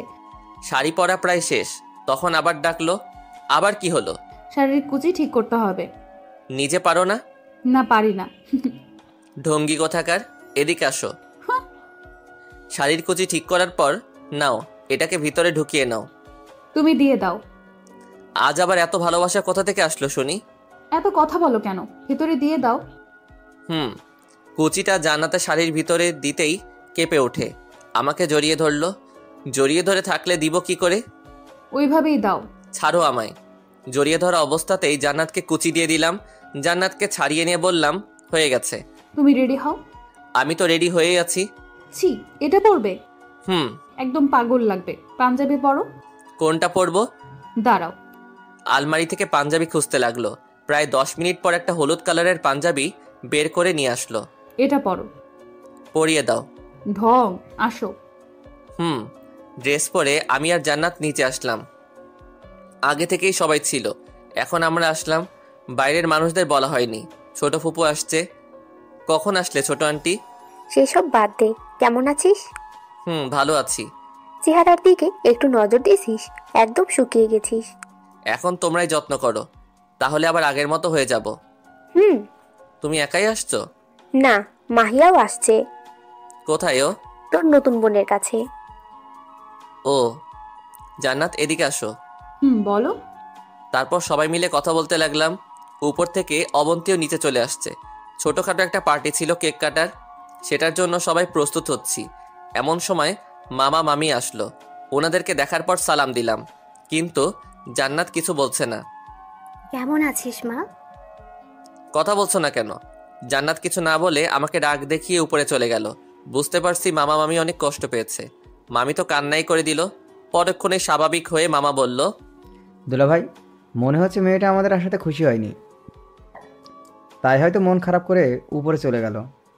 আর আমাদের আসার কথা ছিল, এসেছি, এখন বরং চলে যাই। আপনি যাবেন না বাবা? কিন্তু নিলয়? আমি উপরে যাচ্ছি, আর আপনারা এখানে সবার সাথে কথা বলুন। সেখানে আর এক মুহূর্ত অপেক্ষা না করে সোজা রুমে চলে আসলাম। জান্নাত বিছানার উপর বসে কিছু একটা ভাবছে। এসবের মানে কি জান্নাত? কি মানে? তুমি চলে আসলে কেন? যারা আমাকে নষ্ট উপাধি দিয়েছে তার সাথে কি আমি ভালো ব্যবহার করব? তোমার ইচ্ছা, তুমিও ওনাদের দলে গিয়ে আমাকেও নষ্টা বলতে পারো। মাথাটা একদম গরম ছিল, তাই অনেক জোরেই মারলাম। থাপ্পড় খেয়ে চোখ সামলাতে না পেরে বিছানার উপর পড়ে গেল। গালে হাত দিয়ে করুণভাবে তাকিয়ে আছে। কি ভাবিস নিজেকে, অনেক বড়? আরে ওনারা তোর বাবা মা। তোর বাবা মা তো শুধুমাত্র রাগের মাথায় কিছু কথা বলছিল। আর আমার আব্বু আম্মু যারা আমাকে কোনো মারেনি, তারা আমাকে মেরে বাসা থেকে বের করে দেয়। কিন্তু তারপরেও সবার সাথে আমি ক্ষমা করে দিয়ে আসি। আর তুই কিনা নিজেই নিজেকে অপবাদ দিচ্ছিস। ছি। কথাগুলো বলে জান্নাতের দিকে তাকাতেই চোখের কোণে জল চলে আসলো। থাপ্পড় খুব জোরের কারণে ঠোঁটটা কেটে গেছে। হাতটা ঠোঁটের কাছে নিলাম, দেখি কেটে গেছে একটু। লাগবে না। দেখতে দিতে বললাম না? ওভাবে বারবার কথা বলো কেন? আর সেদিন তো আমাকে কথা দিয়েছিলে, ওনাদের ক্ষমা করে দিয়েছ, তাহলে আজ কেন এমন ব্যবহার করলে? রাগ হচ্ছিল। এখানে বসো। রাগকে নিয়ন্ত্রণ করতে শেখো। আর আমাকে যদি ভালোবেসে থাকো তাহলে গিয়ে সরি বলবে। আমি কেন বলবো? কারণ তুমি আমাকে ভালোবাসো তাই। আমি কাউকে ভালোবাসি না। সত্যি আমাকে ভালোবাসো না? না। আবার বলো আমাকে ভালোবাসো না। ভালোবাসি না। কথাটা শোনার পর ড্রয়ার থেকে ব্লেড নিয়ে হাতের উপর একটা টান দিলাম। আরে জান্নাতের হাতে না, আমার হাতে টান দিছি। আমার এমন পাগলামো দেখে জান্নাত দৌড়ে এসে হাত চেপে ধরে শুরু করলো বকবক। এমন পাগলামো করছো কেন? হাত ছাড়ো। না, ছাড়বো না। বলো কেন এমন করলে? কেউ একজন ভালোবাসে না তাই। আমি তো এমনি বলছিলাম। ও, এদিকে আসো। ড্রয়ার থেকে মেডিসিন নিয়ে হাত পরিষ্কার করে ব্যান্ডেজ করে দিল। চলো। নিচে আসার পর আমার হাতটা অবশ্য কেউ দেখতে পাইনি, কারণ পাঞ্জাবির জন্য। জান্নাত মামা মামির থেকে সরি বলে নিল। জান্নাত, তোর গালে কিসের ছাপ? এমনি আম্মু, কিছুই না। এখন বাদ দাও। কেমন আছো? এখন ভালো আছি। তারপর সবাই মিলে কেক কাটার পর খাবার খেয়ে যার যার রুমে চলে গেলাম। মেডিসিন খেয়ে সেদিনের মতো ঘুমিয়ে গেলাম। হাতের ব্যথা কি কমছে? একটু। কি দরকার ছিল হাত কাটার? তুমি তো কথা শুনছিলে না। তাই বলে হাত কাটতে হবে? হবেই তো। হাত না কাটলে তুমি কি রাজি হতে? আইসে, এখন আর শুয়েও না, ফ্রেশ হয়ে নাও। তুমি কোথায় যাবে? কাজ করতে হবে। কোনো কাজ করতে হবে না, এখন থেকে নিজের খেয়াল রাখবে। তাহলে তোমার খেয়াল রাখবে কে?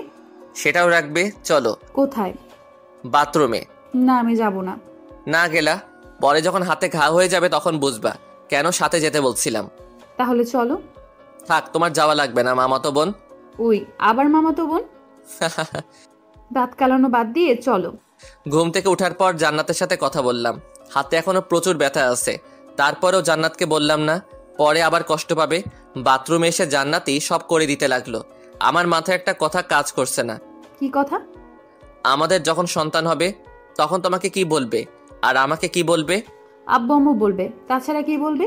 না, ও যদি জানে আমরা ফুফাতো মামাতো ভাই বোন, তখন আমাকে বলবে আব্বু, আর তোমাকে আন্টি। খুন করে ফেলবো তোকে, হারামজাদা। লজ্জা লাগে না এসব কথা বলতে? লজ্জা পাওয়ার কি আছে? ঠিকই তো বললাম। দেখো, তোমার সাথে এই আজাইরা পেঁচাল পারতে ভালো লাগছে না। তুমি বললে কিছু না, আর আমি বললে আজাইরা কথা, তাই না? এখন চুপ থাকো। ঠিক আছে, এখন থেকে আর বলবো না। ধন্যবাদ। বাথরুম থেকে বের হয়ে নিচে আসলাম। সবাই আগে থেকে নিচে বসে আছে। মামা মামি মানে শ্বশুর শাশুড়িও আছেন। নিলয়, তোর হাতে কি হয়েছে? তেমন কিছু না, একটু কেটে গেছে। কিভাবে কাটলো? বাদ দাও। আই, নাস্তা করে নে। আর আব্বু, একটা কথা ছিল। বল। এখন থেকে আমিও অফিসে যেতে চাই। সেটা তো অনেক ভালো কথা। কবে থেকে জয়েন করতে চাস? কয়েকটা দিন বাসায় থাকার পর জয়েন করে দিব। আর আব্বু? বল। আরো 3 জন অফিসে যেতে হবে। 3 জন কেন? আর কারা? আরো 3 জন অফিসে নিতে হবে, জয়, রাহুল আর রাফি। কিন্তু ওরা তো আগে থেকেই আমাদের অফিসে কাজ করছে। আগে থেকে মানে? প্রায় 8 মাস আগে 3 জন একসাথে ইন্টারভিউ দিতে আসছিল। কাকে রেখে কাকে সিলেক্ট করবো বুঝতেই পারছিলাম না, তাই ওদের 3 জনকেই রেখে দিছি। তাহলে তো হয়েই গেল। এখন খেয়ে নে। সবাই মিলে নাস্তা করার পর রুমে আসলাম। জান্নাত রুমে এসে মেডিসিন আর পানি দিল। এগুলো খেয়ে নাও। খাইয়ে দাও। একটু আগে বললাম না আমার সাথে আর ঢং করবা না। তাহলে কার সাথে করব? যার সাথে ইচ্ছা করো। ধুর দাও, মেডিসিনগুলো খেয়ে নিলাম।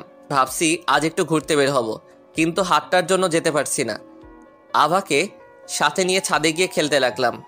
আচ্ছা ছোট বাবা, তোমরা এতদিন বাসায় ছিলে না কেন? সেটা অনেক বড় কাহিনী আম্মু, আর সেসব জেনে তোমার লাভ নেই। ও, কোনো রকমে দিনটা পার করলাম। রাতে খাবার খেয়ে বিছানার উপর শুয়ে শুয়ে ফেসবুক চালাচ্ছিলাম। এমন সময় জান্নাত নিজেও আমার মতো শুয়ে শুয়ে ফেসবুক চালাতে লাগলো। কি করো? চোখ নেই, ফেসবুক চালাই। চালাচ্ছ চালাও, কিন্তু ছেলেদের সাথে কথা বলার কি আছে? সেটা আমার ইচ্ছা। তোমার ইচ্ছা মানে কি বলতে চাও তুমি? কিছু না। বলে পাশ ফিরে ঘুমালো। এমন প্রশ্নের উত্তর না পেলে কেমন লাগে সেটা হয়তো আপনারা সবাই জানেন। মাথা পুরো গরম হয়ে গেল। শুয়ে না থেকে উঠে জান্নাতের হাত থেকে ফোনটা নিয়ে দেয়ালের সাথে দিলাম একটা ঢিল। সঙ্গে সঙ্গে ফোনটা চুরমার হয়ে গেল। জান্নাত অবাক হয়ে তাকিয়ে আছে। মন চাইছে কষে কয়েকটা চড় দেই। পরক্ষণে নিজের রাগটাকে কন্ট্রোল করে বাসা থেকে বের হয়ে আসলাম। রাগের মাথায় ফোনটা আনতেও ভুলে গেছি। দূর হাঁটতে হাঁটতে জয়ের বাসায় আসলাম, কারণ জয়ের বাসা আর আমাদের বাসা বেশি দূরে না। কয়েকবার কলিং বেল বাজানোর পর জয়া দরজা খুলল। নিলয় ভাইয়া, আপনি ভেতরে আসেন। তুই এখনো ঘুমাস নাই? একটু কাজ ছিল তাই জেগে আছি।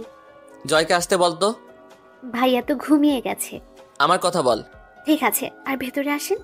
ভিতরে যাব না। আর শোন, বাইকের চাবি আনতে বলিস। আচ্ছা। একটু পর ঘুম ঘুম চোখ নিয়ে জয় আসলো। চাবি দে। শালা, এখন চাবি দিয়ে কি করবি? গেলেই বুঝতে পারবি। জয়া দরজা আটকিয়ে দেয়। আজ আরও বাসায় আসবে না। জয়ের বাইক নিয়ে চালাতে লাগলাম। শালা পিছন থেকে বারবার প্রশ্ন করেই চলেছে। কি হলো, চুপ করে আসিস কেন? কি বলবো? এ সময় আসলি কেন? রাগ করে আসছি বাসা থেকে। কেন? রাহুল আর রাফিকে বলছিস আমি বাসায় আসছি। রাফিকে বলছি, কিন্তু রাহুল ওর নানু বাড়ি যাওয়ার পর থেকেই ওর ফোন বন্ধ, তাই ওকে বলতে পারিনি। তাহলে চল রাফির বাসায় যাই। কি হয়েছে বলবি তো? তুই টাকা আনছিস? কেন? যেটা বলছি সেটা বল। অনেক কিছু। 3 বোতল কেনা যাবে? হ্যাঁ। 3 বোতল মদ কিনে রাফির বাসায় গেলাম। রাফির বাসায় অনেকবার বাজানোর পর আন্টি খুলে দিল। ওনাকে সালাম দিলাম। আন্টি, রাফি কোথায়? রুমে আছে। ও ঠিক আছে। রাফি রুমে এসে দরজা ধাক্কাতে লাগলাম। কিছুক্ষণ পর রাফি দরজা খুলে দিল। শালা, এত সময় লাগে? ঘুমিয়ে গিয়েছিলাম। এত রাতে তোরা দুজন? তোর বউকে বলে বাইরে আয়, আমরা অপেক্ষা করছি। বউ বাপের বাড়ি গেছে। আল্লাহ, তাহলে ভালোই হয়েছে। জয়, দেখ তো আন্টি কোথায় রে? রুমে চলে গেছে।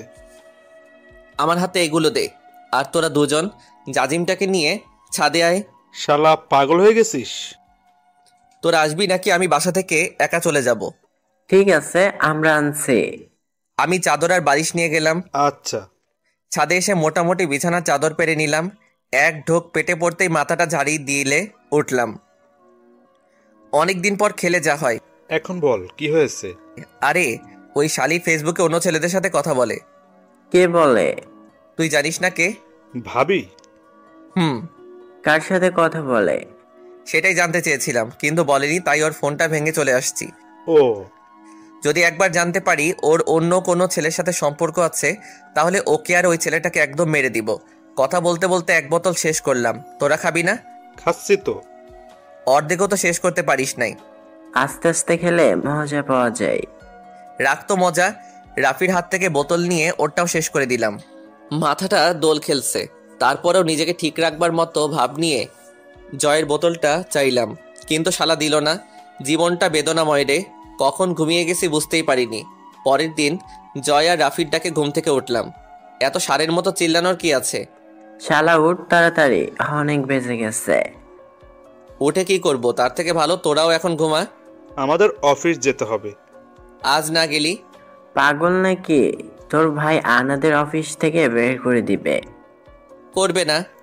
দেখ ভাই, এমনিতে অনেক দেরি হয়ে গেছে, তোর পায়ে ধরি, এখন চল প্লিজ। তুই তো পা এখনো ধরিস নাই। শালা, তুই যাবি কিনা বল। মাথাটা ঘুরছে এখনো। একাই 1.5 বোতল খেলে মাথা ঘুরবেই। উঠ তাড়াতাড়ি। শুয়ে না থেকে উঠে দাঁড়াতেই মাথাটা চক্কর দিয়ে উঠলো। মনে হচ্ছে এখনই পড়ে যাব। রাফির কাঁধে হাত দিয়ে বললাম, চল। শালা মদখোর, এখনো হাঁটতেই পারছিস না। তোর ভাবতে হবে না, চল। রাফিকে বিদায় দিয়ে জয়ের বাইকের পিছনে বসলাম, কারণ এখন যদি আমি চালাই তাহলে সোজা উপরে চলে যাব। বাসার সামনে নামিয়ে দিয়ে জয় চলে গেল। নিজেকে অনেকটা স্বাভাবিক করে বাসায় ঢুকলাম। খুব জোরে থাপ্পড় মারার কারণে কয়েক পা দূরে চলে গেলাম। আর থাপ্পড়টা ভাইয়া মারছে। তুই আমাকে মারলি কেন? তুই সারা রাত কোথায় ছিলি? রাফির বাসায়। কাউকে বলে যেতে পারতিস তো নাকি? বলার প্রয়োজন মনে করিনি। তোকে আমি। নীল, চুপ কর। রাফির বাসায় কেন গেছিলি? দেখা করতে। দেখা করতে নাকি অন্য কিছু করতে? আমি অন্যদের মতো দুশ্চরিত্রের না। মানে? আমি কি ফ্রেশ হতে যেতে পারি? ফ্রেশ হয়ে নিচে আয়। ঠিক আছে। রুমে আসার সময় জান্নাত পিছে পিছে আসলো। বেহায়ের মতো পিছে পিছে রুমে আসলি কেন? এটা আমারও রুম। তোর রুম, তুই আগে আসতে পারলি না? এমন ভাবে কথা বলছো কেন? দেখ, মেজাজ কিন্তু খারাপ করিস না। কি করেছি বলবে তো? অন্য ছেলেদের সাথে কথা বল যা তুই এখন। শোনো, আমি তোমাকে। তোকে আমি কিছুই না, সর তুই। কথাটা তো শোনো। তুই আর একটা কথা বললে এখনই তোকে গলা টিপে মেরে ফেলবো। তুই যা এখান থেকে। জান্নাতকে ধাক্কা দিয়ে বাথরুমে গেলাম। বাথরুম থেকে বের হয়ে আসতে দেখলাম জান্নাত সোফার উপর বসে কান্না করছে। মন চাইছে ইচ্ছা মতো পিটাই। রাগকে কন্ট্রোল করে নিচে নাস্তা করার জন্য আসলাম। জান্নাত কোথায়? উপরে। ও আসলো না কেন? সেটা ওর থেকেই জেনে নিও। আম্মু, নাস্তা দাও। ওকে প্রেগনেন্ট টাইমে কেন কষ্ট দিচ্ছিস? আব্বু, আমি এটা নিয়ে কথা বলতে চাই না, আর আগামীকাল থেকে অফিসে জয়েন করব। ঠিক আছে, আর আজ অবন্তীকে কলেজে ভর্তি করিয়ে দিয়ে আয়। ঠিক আছে। আফা, ছোট মাম্মামকে ডেকে আনো তো। ওকে।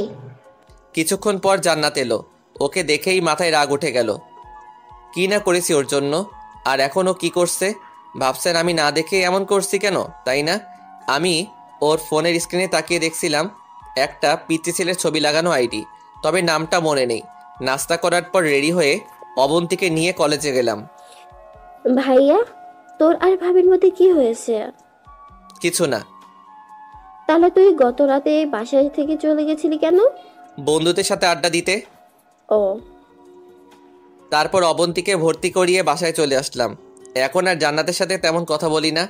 জান্নাত কিছু বললেও সেটার উত্তর মাঝে মাঝে দেয় না। তবে জান্নাতের দিকে তাকালে অনেক কষ্ট হয়, কান্না পায়। হয়তো রাতে ঠিক মতো আর ঘুমাই না।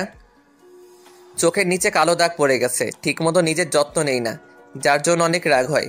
কারণ ওর পেটেই যে আমার সন্তান বড় হচ্ছে। যখন বকা দেয় তখন নিজের একটু যত্ন নেয়। সেদিনের পর থেকে অফিসে জয়েন করেছি। রাহুলও অফিসে আসা শুরু করেছে, কিন্তু সেদিনের পর থেকে আর ফেসবুকে ঢোকা হয় না। মনটাই নষ্ট হয়ে গেছে। অফিস শেষ করে বাসায় চলে আসলাম। আজ কেন জানি ফেসবুকে ঢুকতে মন চাইছে, তাই রাতের খাবার খেয়ে রুমে এসে সোফার উপর বসতেই জান্নাত এলো। তুমি এমন করছো কেন আমার সাথে? তুই যাবি এখান থেকে? আমার কথাটা শোনো প্লিজ। যা এখান থেকে। জান্নাত কিছু না বলে গালে হাত দিয়ে বিছানায় গিয়ে শুয়ে পড়ল। দীর্ঘশ্বাস ফেলে একটু শান্ত হলাম। সোফার উপর থেকে ফোনটা হাতে নিয়ে ফেসবুকে ঢুকলাম। ফেসবুকে ঢুকতেই বেশ অবাক হলাম, কারণ এটা আমার আইডি না। প্রোফাইলে ঢুকতেই দেখলাম জান্নাতের আইডি। কুত্তি, তোর ফোন দিয়ে কথা বলবি বল, আবার আমার ফোন দিতে কথা বলা লাগবে কেন? হঠাৎ করেই ওর মেসেজিং চেক করার কথা মাথায় এলো। যেই ভাবা সেই কাজ। মেসেজ অপশনে গেলাম। প্রথমে চোখে পড়ল ওই পিচ্চি ছেলের আইডি। আরে, এটা তো মেয়ের নাম, নুসরাত জাহান রিয়া। তাহলে কি এটা ওর বান্ধবী রিয়ার আইডি? ইনবক্সে ঢুকে মেসেজগুলো পড়তেই মাথায় যেন আকাশ ভেঙে পড়ল। কিছুদিন পর আমার বার্থডে। আমাকে সারপ্রাইজ দেওয়ার জন্য প্ল্যান করছিল। মাথা ভো ভো করে ঘুরছে। নিজের উপর নিজেরই রাগ হচ্ছে। বিনা অপরাধে জান্নাতের গায়ে হাত তুললাম। আর এক মুহূর্ত বসে না থেকে জান্নাত যেদিক ঘুরে শুয়ে আছে সেই পাশে গেলাম। স্পষ্ট দেখলাম চোখে জল, তার মানে কান্না করছিল। আমাকে দেখে চোখ মুছে নিল। বাবু, আমি সরি, আমার ভুল হয়ে গেছে। বাবাকে মেরেছি, আবার সন্দেহটাও করেছি। প্লিজ আমাকে মাফ করে দাও। জান্নাত কিছু না বলে অন্যদিকে ফিরে ঘুমালো। এবার জান্নাতের সামনে গিয়ে আমিও শুয়ে পড়লাম। প্লিজ বাবু, এবারের মতো মাফ করে দাও। হাত ছাড়ো। আগে বলো ক্ষমা করেছ। না। তুই হাত ছাড়বি? না, আমি ছাড়বো না। আমি তো দুশ্চরিত্র মেয়ে। আমার ভুল হয়ে গেছে। আমাকে ধরলে তুই নিজেও দুশ্চরিত্র হয়ে যাবি, তাই বলছি হাত ছাড়। ঠিক আছে, আমি সেটাই করব। তবু আমাকে এবারের মতো মাফ করে দাও। করব না। প্লিজ ছাড় আমাকে। ঝাড়ি দিয়ে হাত ছাড়িয়ে নিয়ে অন্য পাশে ফিরল। বুকের বাঁ পাশটায় চিনচিন ব্যথা অনুভব করছিলাম। এখন আমার কি দরকার মাথায় সেটাও আসছে না। বারবার সরি বলছি, কিন্তু জান্নাত কিছু বলছে না। এবার পিছন থেকে শক্ত করে জড়িয়ে ধরলাম। ছাড় বলছি। আমার ভুল হয়ে গেছে। তুই ছাড়বি নাকি আমি অন্য কিছু করতে বাধ্য হব? তোমার যেটা ইচ্ছে সেটা করো, কিন্তু আগে বলো আমাকে ক্ষমা করেছো। একটা কথা বারবার বলতে ভালো লাগে না। তোকে বলছি না আমাকে ছেড়ে দে। না, আমি ছাড়বো না। তুই যদি এই মুহূর্তে আমাকে না ছাড়িস তাহলে আমার মরা মুখ দেখবি। মুহূর্তের মধ্যে মনের মধ্যে কালো মেঘ জমা হতে শুরু করলো। আমি কি আসলেই অনেক বড় কোনো ভুল করে ফেলছি, যার জন্য এমন কথা বলতেই জান্নাতের মুখ একবারও কাঁপলো না? জান্নাতকে ছেড়ে দিয়ে উঠে দাঁড়ালাম। অনেক কিছু বলতে ইচ্ছা করছে, কিন্তু একটু আগের কথায় বাধা পেয়ে কিছু বলার সাহস পাচ্ছি না। চোখ দিয়ে অনবরত জল গড়িয়ে পড়ছে। টেবিল থেকে খাতার একটা পৃষ্ঠা কেটে নিলাম। প্রিয় বউ, আমার উপর রাগ করে আমাদের সন্তানটাকে কোনো কষ্ট দিও না। তোমাকে ভুল বোঝার জন্য আমি অনেক অনেক বেশি সরি। নিজের জন্য না হলেও আমাদের বাবুটার জন্য নিজে যত্ন নিও। আর একটা রিকোয়েস্ট আছে, আমাদের যদি মেয়ে হয় তাহলে অপসরি নাম রেখো, আর যদি ছেলে হয় তাহলে আরিয়ান রেখো, যেন আবার নামের সাথে মিলে যায়।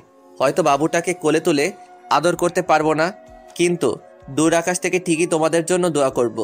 মাথাটা ঝিমঝিম করছে, তার জন্য চিঠির কথাগুলো সাজিয়ে লিখতে পারলাম না। আর পারলে ক্ষমা করো। ইতি, তোমার ঘৃণিত নিলয়। চিঠিটা বিছানার উপর রেখে দিলাম। খুব করে ইচ্ছে করছে শেষবারের মতো জান্নাতকে ছুঁয়ে আদর করতে, ওর কপালে শেষবারের মতো ভালোবাসার পরশ এঁকে দিতে, কিন্তু পারছি না। জেলের কয়েদিদেরও তাদের শেষ ইচ্ছা পূরণ করা হয়, তবে আমারটা হচ্ছে না। কারণটা, আমি তো জেলের কয়েদি না। হ্যাঁ, আমি আত্মহত্যা করতে যাচ্ছি। নিজেকে বাঁচিয়ে রাখার কোনো অধিকার নেই আমার। মেয়েটার জীবনের প্রথম থেকেই অন্যায় অবিচার করে আসছি। এখন না হয় ওকে মুক্তি দিয়ে দেই, তাহলে হয়তো নিলয় নামের খারাপ মানুষটা জান্নাতকে কষ্ট দিবে না। জান্নাতকে ছেড়ে যেতে ইচ্ছে করছে না, একটা মায়া কাজ করছে। না না, এসব মায়ায় জড়ানো যাবে না। রুম থেকে বের হয়ে আসলাম, কিভাবে আত্মহত্যা করবো সেটাই ভাবছি। সময় খারাপ হলে যা হয় সেটাই। একটা প্ল্যানও কাজ করছে না। হাত দিয়ে নিজের চুল টানতেই মনে হলো হাত কাটলে কেমন হয়। অনেক সুন্দর আইডিয়া। নিচে এসে খাবার টেবিল থেকে ফল কাটা ছুরিটা নিলাম। না, এখানে কাটা যাবে না, যদি কেউ দেখে ফেলে তাহলে সর্বনাশ হয়ে যাবে। ছাদের কথা মনে করতেই মনে হলো ছাদ থেকে লাফ দিয়েও তো আত্মহত্যা করা যাবে। প্রথমে হাত কাটবো, তারপর ছাদ থেকে লাফ দিয়ে আত্মহত্যা করব। বাহ, অনেক সুন্দর আইডিয়া তো।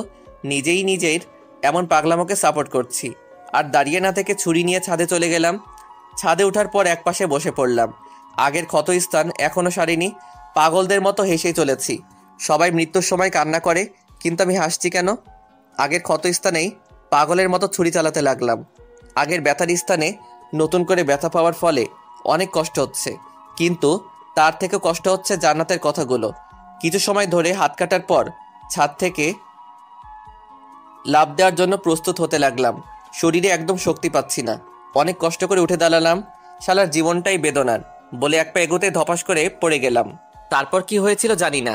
চোখ খুলতে নিজেকে একটা আজব জায়গায় আবিষ্কার করলাম। দুপাশে দুটো মহিলা কি যেন ঠিক করছে।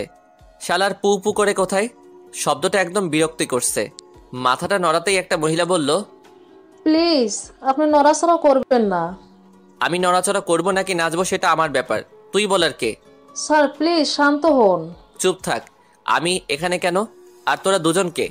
স্যার আমরা দুজন নার্স, আর আপনি এখন হাসপাতালে আছেন। হসপিটাল মানে?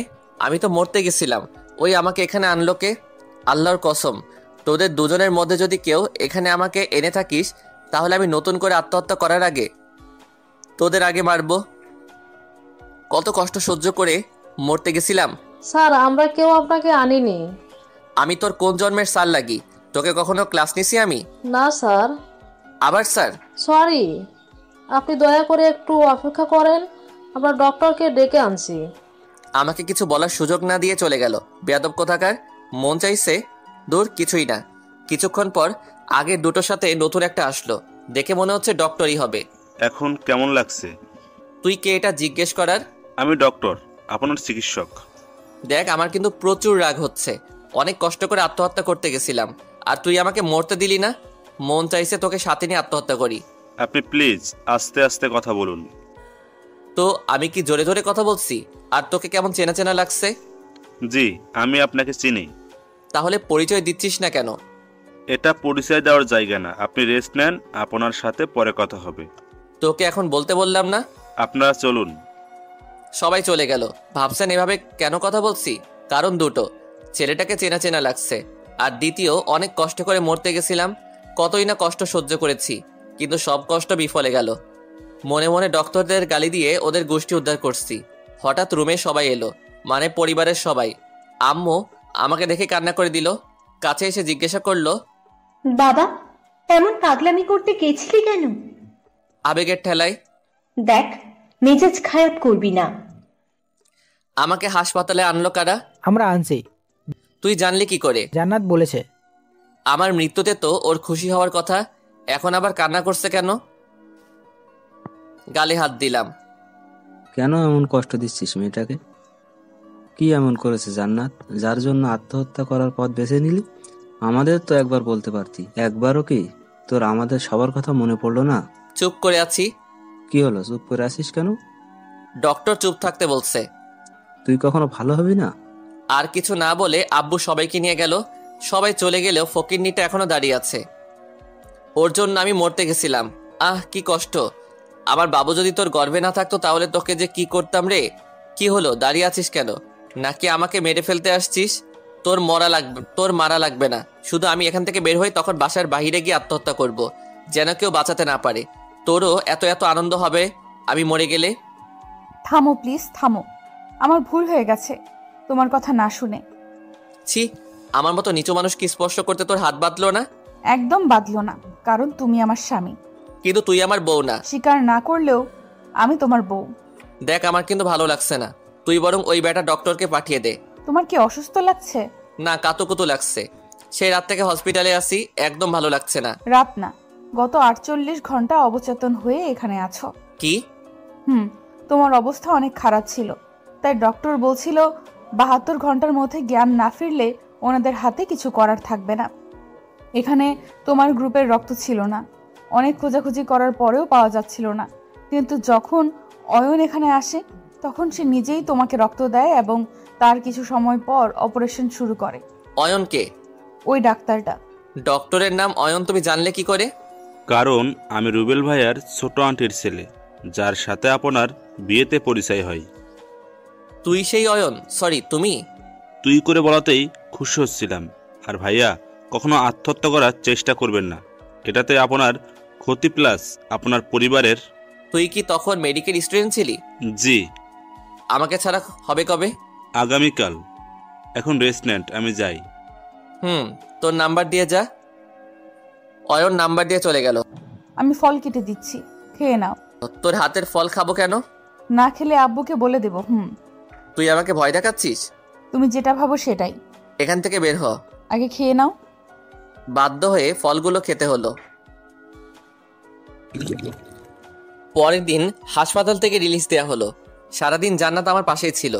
অনেক অপমান করেছি, কিন্তু আমার মনে হয় ওর কানে অপমান কথাটা পৌঁছায়নি। যেটা বলে অপমান করি সেটার উল্টো উত্তর দেয়। অপমান বোধ কি আসলে সেটাই ওর নেই? রুমের বেলকনিতে বসে আছি, এমন সময় অচেনা নাম্বার থেকে একটা কল আসলো। জান্নাত, ফোনটা নিয়ে আসো তো। এই নাও। কলটা রিসিভ করলাম। আসসালামু আলাইকুম ভাইয়া। ওয়ালাইকুম আসসালাম। কে বলছেন? ভাইয়া, আমি অয়ন। ও, কেমন আছো? ভালো, আপনি? ভালো। তা কি মনে করে কল দেয়া? ভাইয়া আসলে তুমি কি? ভাইয়া, আমি অবন্তীকে ভালোবাসি। অবন্তী বাসে তোমাকে? সেটার জন্যই তো আপনাকে কল দিলাম। অবন্তীকে জিজ্ঞেস করতে হবে। ভাইয়া, যদি ওকে একটু বলতেন খুব খুশি হতাম। প্রেম করে কি করবে? আমি ওকে বিয়ে করতে চাই। তোমার বাসার সবাই মানবে? বাসা বলতে আমি আর আম্মু। আর অনেক আগেই আমি আম্মুকে অবন্তীর কথা বলেছি। অনেক আগে মানে? যখন ওকে রুবেল ভাইয়ার বিয়েতে দেখেছিলাম তখন থেকেই ওর প্রেমে পড়ে যাই, তাই আম্মুকে বলেছিলাম। তুমি ওকে 01 এই নাম্বারে কল দিয়ে জিজ্ঞেস করো, তারপর আমাকে জানাবে। ঠিক আছে ভাইয়া। বাই বলে কেটে দিলাম। ধরো। কে কল দিয়েছিল? অয়ন। কি বলে? অবন্তীকে নাকি ভালোবাসে। আর তুমি নাম্বার দিয়ে দিলে? আর তোমাকে এসব বলছি কেন? তোমার সাথে তো আমার ঝগড়া চলছে। ঢং দেখে কি বলবো? থু। তোমাকে থু থু থু বলে জান্নাত চলে গেল। জান্নাতের সাথে কথা না বলার কোনো কারণ নেই। ওকে রাগাতে যেমন ভালো লাগে, তেমনি কথা না বললে ততটাই খারাপ লাগে। 4 বছর পর দিনগুলো খুব সুন্দর করে কাটছিল।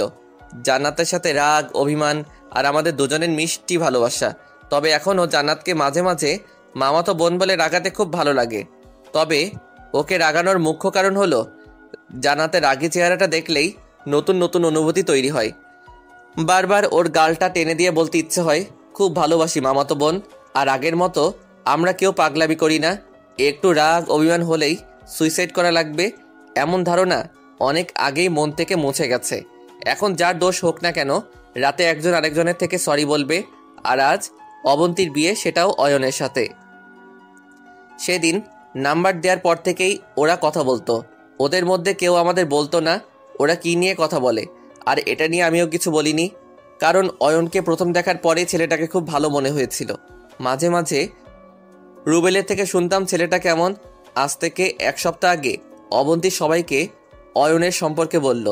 সবাই রাতের খাবার খাওয়ার জন্য টেবিলে বসে আছি, তখন অবন্তী বলল, আব্বু কথা ছিল। হ্যাঁ মা, বলো। আসলে আব্বু, আমি একজনকে ভালোবাসি। ভালোবাসিস? হ্যাঁ আম্মু।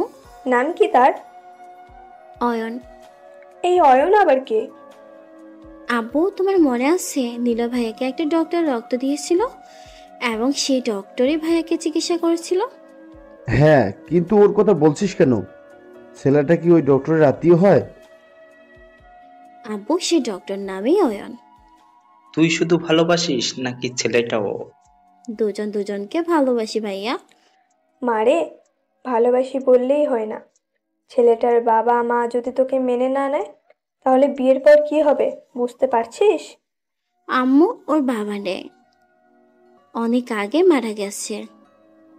আর ওর আম্মুর সাথে অনেকবার কথা বলেছে, ওনার কোনো আপত্তি নেই। কবে থেকে ভালোবাসিস? 1 বছর শুধু ফ্রেন্ড ছিল, কিন্তু গত 3 বছর থেকে আমাদের রিলেশন চলছে। 3টা বছর? আর তুই আমাদের কিছু বলার প্রয়োজন মনে করলি না? ভাবি, বলতে চেয়েছিলাম কিন্তু। কোনো কিন্তু না। আর তুই তো কোনো ভুল করিস নাই, ভালোই তো বেসেছিলি। অপরাধ আছে। আব্বুর কথা শুনে রীতিমতো সবাই চুপসে গেল। অবন্তী ভয়ে চুপটি করে বসে রয়েছে। সবাই মাথা নিচু করে ফেলছে, কারণ আব্বুর মুখের উপর কিছু বলার সাহস এই বাসার কারো নেই। অনেক বড় অপরাধ আছে। আব্বু, আমি কিছু জানতে চেয়েছি। কি বলছো এসব তুমি? ঠিকই বলেছি। অবন্তী যেহেতু অপরাধ করেছে, শাস্তি ওকে পেতেই হবে। তোমার কি মাথা খারাপ হয়ে গেছে? মা, তুই রুমে যা, আমি তোর জন্য খাবার নিয়ে যাচ্ছি। অবন্তী কিছু না বলে দাঁড়িয়ে গেল। বস এখানে। অপরাধ তুই করেছিস, যার শাস্তি হিসেবে 1 সপ্তাহ পর তোর ডক্টরের বিয়ে। এখন সবাই হ্যাপি। আব্বুর কথা শুনে সবাই খুশি হলেও কিছু বলছে না। মানুষ অনেক বেশি হ্যাপি হলে যেমন চুপ হয়ে যায়, ঠিক সেরকম অবন্তী দৌড়ে গিয়ে আব্বুকে জড়িয়ে ধরল। থ্যাংক ইউ আব্বু। হয়েছে, এবার সবাই খাবার খাও। ঠিক তার পরের দিন অয়নের আম্মুর সাথে কথা বলে বিয়ের দিন তারিখ ঠিক করা হয়। নিচে বসে এসব কথাই ভাবছি, হঠাৎ আরিয়ানের কথাতেই বাস্তবতায় ফিরলাম। পাপ্পা, ও পাপ্পা। হ্যাঁ বলো। আমি সে কখন থেকে তোমাকে ডাকছি। এবার বলো, কেন ডাকছো? তুমি তৈরি হবে না? কেন তৈরি হব? বাসায় বিয়ে তাই। বাবা, আমার আজ অনেক কাজ, রেডি হলেও ড্রেস নষ্ট হয়ে যাবে। তুমি বরং আপুর সাথে খেলা করো। ওকে পাপ্পা। আরিয়ান আবার কাছে চলে গেল। হ্যাঁ, আমাদের ছেলে সন্তান হয়েছে। আর নামটা তো জানতে পারলেন, আরিয়ান। অফিসে বসে কাজ করছিলাম, এমন সময় ভাইয়া কেবিনে আসলো। নিলয়, দ্রুত হাসপাতালে চল। কেন, কি হয়েছে? জান্নাতকে হাসপাতালে নেওয়া হয়েছে। তখন ভাইয়াকে আর একটাও প্রশ্ন করিনি, যত দ্রুত সম্ভব হাসপাতালে চলে আসলাম, যেখানে জান্নাতকে আনা হয়েছে। হাসপাতালে আসতে দেখলাম সবাই থিয়েটারের বাইরে বসে আছে। সবার মুখ ফ্যাকাশে দেখাচ্ছে, সবাই চিন্তিত। আমাকে দেখে আব্বু আর শ্বশুর মশাই এগিয়ে আসলো। কখন আনা হয়েছে? প্রায় 1 ঘন্টা। ডক্টররা বের হয়নি? চিন্তা করিস না, আর একটু শান্ত হয়ে এখানে বস, একটু পরেই হয়তো ডক্টর বের হবে। আব্বু, তোমাকে কি করে বলবো আমার মনের ভিতরে কি বয়ে চলেছে? অজানা একটা ভয় কাজ করছিল, সব রকম আজে বাজে চিন্তাভাবনা মাথায় ঘুরপাক খাচ্ছিল। আমার জান্নাতের কিছু হয়ে যাবে না তো? শুনেছি ডেলিভারি করার সময় মা এবং সন্তানের অবস্থা খারাপ হয়, কখনো কখনো নাকি কেউ কেউ মারাও যায়। এ ধরনের হাজারটা আজে বাজে কথা মনে হতে লাগলো। মাথা নিচু করে বসে আছি। হঠাৎ রুমের দরজা খোলার শব্দ পেতেই সবার আগে আমি এগিয়ে গেলাম। ম্যাডাম, আমার স্ত্রী এবং সন্তান। আরে শান্ত হন আগে। প্লিজ আপনি বলুন।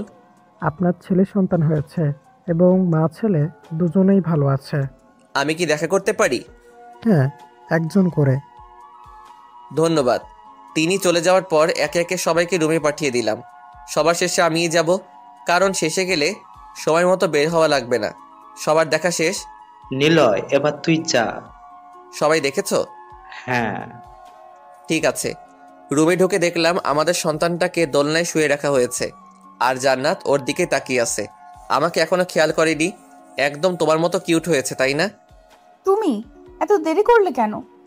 ইচ্ছে করে শেষে এসেছি। কেন? কারণ আমার আর বাইরে যেতে হবে না, তাই। ধন্যবাদ মামাতো বোন। খবরদার আর এসব বলবা না। এখন যদি আমাদের বাবু শুনতে পায় তাহলে ও কনফিউজড হয়ে যাবে। শুনলেও কি, ও কি বুঝতে পারবে? তুমি বলবা না ব্যাস। ওকে ডিয়ার কিউটি বউ বলবো না। নাম রেখেছো কিছু? হ্যাঁ রেখেছি। কি? আরিয়ান। আমার দেয়া নাম, তাই না? হুম। বর্তমানে আসা যাক। এখন ভাইয়াকে সাথে কাজের লোকগুলোকে সব বুঝিয়ে দিচ্ছি কখন কি করতে হবে। প্রায় বর আসার সময় হয়ে গেছে। ভাইয়া তুই এখনো রেডি হয়নি? তুই হবি না? ভাইয়া তুই এখন রেডি হয়ে নে, বরপক্ষ আসলে রেডি হয়ে নিব, তখন না হয় তুই এদিক দেখিস। ঠিক আছে, তুই থাক, আমি আসছি। ভাইয়া চলে যাওয়ার কিছু সময় পর বাসার এদিক ওদিকে সব অতিথিদের সাথে টুকটাক কথা বলছি। হঠাৎ সিঁড়িতে চোখ আটকে গেল। নীল শাড়ির সাথে ম্যাচিং ব্লাউজ, খোলা চুল, ঠোঁটে হালকা লাল লাল লিপস্টিক, কপালে নীল টিপ আর হাতে হরেক রকমের চুড়ি, যেটা দেখতে একদম নীল পরীর মতো লাগছে। এই যেন দুধে আলতা। বুঝতেই পারছেন এটা আর কেউ না, এটা জান্নাত। জান্নাতের দিকে তাকিয়ে আসি। আগে বলেছি ওর চেহারায় দেখলে একটা মায়া কাজ করে, শুধু দেখতে ইচ্ছা করে। কি দেখছো এভাবে? আমার বউটাকে। আগে দেখো নাই? কিন্তু এত সুন্দর করে তো সাজনি, তোমাকে পরীরা দেখলেও হিংসা করবে। অনেক সুন্দর আর কিউট লাগছে। থাক, আর পাম দিতে হবে না। সত্যি বলছি। এসব বাদ দাও, এখন চলো। কোথায়? রেডি হবে, কিছুক্ষণ পর বরপক্ষ চলে আসবে। ভাইয়া আসুক তারপর যাব। ভাইয়া রেডি হয়েছে। দেখছি না তো। ওই দেখো উপরে আব্বুর সাথে কথা বলছে। ও মানে চলো তাড়াতাড়ি। চলো। নিচে না থেকে রুমে চলে আসলাম। তুমি ফ্রেশ হয়ে আসো, আমি ড্রেস বের করে রাখছি। ওকে। বাথরুম থেকে ফ্রেশ হয়ে আসলাম। এটা কেমন? তুমি যে কালারের ড্রেস পরেছো আমি না বললেও তুমি জোর করিয়ে ওই কালারের ড্রেস পরিয়ে দিবা, তাই জিজ্ঞেস করছো কেন? বাহ, আমার বড়টার মাথায় তো খুব বুদ্ধি আসছে এখন। তোমার থেকে শিখছি। ঢং। আরিয়ান কোথায়? আভার সাথে অবন্তীকে সাজানো হয়েছে। অনেক আগে, ওকে সাজানোর পরই আমি রেডি হয়েছি।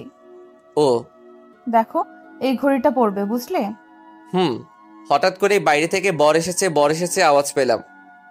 তাড়াতাড়ি রেডি হও। হচ্ছি তো। রেডি হয়ে দুজনে নিচে আসলাম। বরপক্ষে সবাই চলে আসছে। সামনে এগিয়ে যেতেই রুবেলের সাথে দেখা। কি বস, কেমন আছিস? আরে শালা, কতদিন পর দেখা। এই তো ভালো আছি, তুই কেমন আছিস? এই তো ভালো। অনেক চেঞ্জ হয়ে গেছিস দেখছি। তুইও কম না। জয়, রাহুল, রাফি এদিকে আয়। হ্যাঁ বল। এই যে দেখছিস, ও হলো রুবেল। সবার সাথে পরিচয় করিয়ে দিলাম। ভাই, আপনার বিয়েটা নাকি নিলয় করিয়েছিল? হ্যাঁ একদম ঠিক। তারপর সবাই মিলে কিছু সময় আড্ডা দেওয়ার পর ঘুরে ঘুরে বাসার সব কাজ দেখতে লাগলাম। সব নিয়ম মতো মেনে বিয়েটা করানো হলো। এখন বিদায়ের পালা। বুঝতেই পারিনি পাগলিটা মনের মধ্যে কতটা জায়গা দখল করে নিয়েছে। শুরু থেকে কান্না করছে। আব্বু আম্মুকে ধরে কান্না করার পর আমার দিকে চোখ পড়তেই দৌড়ে এসে কান্না করতে লাগলো। আরে পাগলি, কান্না করছিস কেন? অবন্তী কান্না করেই চলেছে। দেখ আমার দিকে তাকা। প্রতিটা মেয়ের জীবনেই এরকম হয়, তাদের পরিবার বলতে দুটো। এখন তুই অন্য পরিবারে যাচ্ছিস, তাই বলে কি কান্না করতে হবে? আর তোরা তো ভালোবেসে বিয়ে করছিস, তাই না? এখন যদি তুই কান্না করিস তাহলে সবাই ভাববে ভালোবেসে বিয়ে করেও কান্না করে বিদায় দিচ্ছে। এখন কান্না থামা। আমি বুঝতে পারছি বোন, তোর এখন ঠিক কেমন লাগছে। ছোটবেলায় মাকে হারিয়ে একাকী হওয়ার পর সৎ মায়ের অত্যাচার সহ্য করে বড় হয়েছিস। যখন তোকে বোনের পরিচয় দিয়েছিলাম, বিশ্বাস কর বোন, তোকে কখনো কুড়িয়ে পাওয়া বোনের মতো আচরণ করিনি। নিজের বোনের মতোই আগলে রেখেছি। এসব কথা মনে করতেই চোখ দিয়ে জল গড়িয়ে পড়ল। বোনকে বিদায় দেওয়ার সময় কেমন লাগে যাদের বোন আছে শুধু তারাই বুঝতে পারবে। অবন্তীর বিদায় সময়টা কোনো রকমে পার হয়ে গেল। এখন আমার কানে স্পষ্ট শুনতে পারছি ওর ভাইয়া ডাকটা। মন খারাপ করে রুমে বসে আছি, এমন সময় জান্নাত রুমে আসলো। বসে আছো কেন, ঘুমাবে না? ঘুম ধরছে না। আমার পাশে জড়িয়ে ধরে বসলো।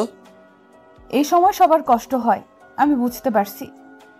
তুমি অবন্তীকে সব থেকে বেশি মিস করছো, কিন্তু কি করবে, এটাই তো নিয়তির খেলা। খেয়েছো কিছু? দুপুরে খেয়েছিলাম। সেই দুপুরে হয়েছে, আর খেলতে হবে না বুঝি? তুমি বসো, আমি খাবার নিয়ে আসছি। আমাকে কিছু বলার সুযোগ না দিয়েই জান্নাত খাবার আনতে গেল। কিছুক্ষণ পর প্লেটে করে খাবার আনলো। এখন একটু খেয়ে নাও। তুমি আনলে তুমি খাইয়ে দাও। তোমার হাত নেই? হাতটার মালকিন যিনি তিনি আমার সামনে, তাই এই হাত দিয়ে কাজ করা যাবে না। এতদিন পর রোমান্টিকতা আসলো কোথা থেকে শুনি? ম্যাডাম, আমি সবসময়ই রোমান্টিক থাকি, কিন্তু আমার বউটা একদম আনরোমান্টিক, তাই রোমান্টিকতা প্রকাশ করি না। হয়েছে হয়েছে, আর রোমান্টিক হতে হবে না, এখন হা করো। হা? জান্নাতকে আমাকে খাইয়ে দিচ্ছিল, সাথে নিজেও খাচ্ছিল, মনে হয় কিছু খাইনি। তুমি খেয়েছিলে না? স্বামীকে ছাড়া খেতে নেই। এত ভালোবাসা? ভালো তো সবসময়ই বাসি, কিন্তু তোমার চোখে এই ভালোবাসাটা দেখতে পাও না। আমার কথা আমাকে ফিরিয়ে দিচ্ছ? জি ডিয়ার বড। খাওয়া শেষ হতেই জান্নাত প্লেটটা নিয়ে বাইরে চলে গেল। প্রায় 10 মিনিট পর রুমে আসলো। এত সময় লাগে আসতে? কফি বানাতে লেট হয়ে গেল। এত রাতে কফি কেন? দুজন মিলে গল্প করব। কোথায়? চলো, ব্যালকনিতে। আরিয়ান কোথায়? আব্বু আম্মুর সাথে এখানে বসো, আমি তোমার কোলে বসছি। হঠাৎ এত রোমান্টিকতা কি করে শিখলে? তোমার থেকে একটু একটু করে শিখেছি। আমাকে তাহলে থ্যাঙ্কস দেওয়ার কথা। জানো, আজ তোমাকে অনেক বেশি সুন্দর লাগছিল। মনে হচ্ছিল সারাটি জীবন তোমাকে দেখে কাটিয়ে দেই। তখন বললেন না কেন? কাজের জন্য বলা হয়নি। ও, আজকে আমি পাবো? কি পাবে তুমি? তুমি জানো না? না তো। ভালোবাসা বাবু। এত ভালোবাসা ভালো না। কে বলছে শুনি? আমি বলছি। আমি কি পাগল যে তোমার কথা শুনবো? পাগলই তো। পাগলিটা। অনেকক্ষণ গল্প করার পর জান্নাত বলল, আমার একমাত্র পাগল। অনেক রাত হয়েছে, এবার ঘুমাতে যাই। এভাবে যাব? চলো। তো কিভাবে যাবে? কোলে নিয়ে যাবে। বুড়ি হয়ে গেছে তবু শখ কমলো না। কি আমি বুড়ি? বুড়ি না, তবে যা, তোর সাথে কথা নাই। আরে বাবু, রাগ করো কেন? কোলে নিলে কেন? আদর করতে ইচ্ছা করছে। তাই বুঝি? তাই। জান্নাতকে কোলে করে নিয়ে বিছানায় আনলাম। শোনো। বলো। তোমার এই ঠোঁট থেকে একটু মধু দিবে? জান্নাত কিছু না বলেই আমার ঠোঁটটাকে ওর নিজের আয়ত্তে নিয়ে চুষতে লাগলো। প্রায় 7-8 মিনিট ধরে কিস করার পর ছেড়ে দিল। এটা কি ছিল? ভালোবাসা। তাহলে আমিও একটু ভালোবাসা দেই বলে ওকে কিস করলাম। চলতে থাকলো আমাদের ভালোবাসার খেলা। কেউই এই ভালোবাসায় বারণ করছে না। কিছু সময় এভাবে চলার পর বললাম, এবার গভীর ভালোবাসা উপভোগ করি। যাও, আমার বুঝি লজ্জা লাগে না? বাব্বা, আমার লজ্জাবতী বউরে। চলে গেলাম আমাদের ভালোবাসার স্বপ্নে। এই নিয়ে আপনাদের বলা যাবে না, তবে এইটুকু জেনে রাখুন যে নতুন একটা আরিয়ানের মতো বাবু বানাতেই কাজ করছি। দুজনের মনের ইচ্ছা মতো চলতে থাকলো। জান্নাত শুয়ে পড়েছে আমার বুকের উপর মাথা রেখে। জান্নাতের কপালে একটু ভালোবাসার পরশ এঁকে দিয়ে জান্নাতকে জড়িয়ে নিয়ে ঘুমিয়ে গেলাম।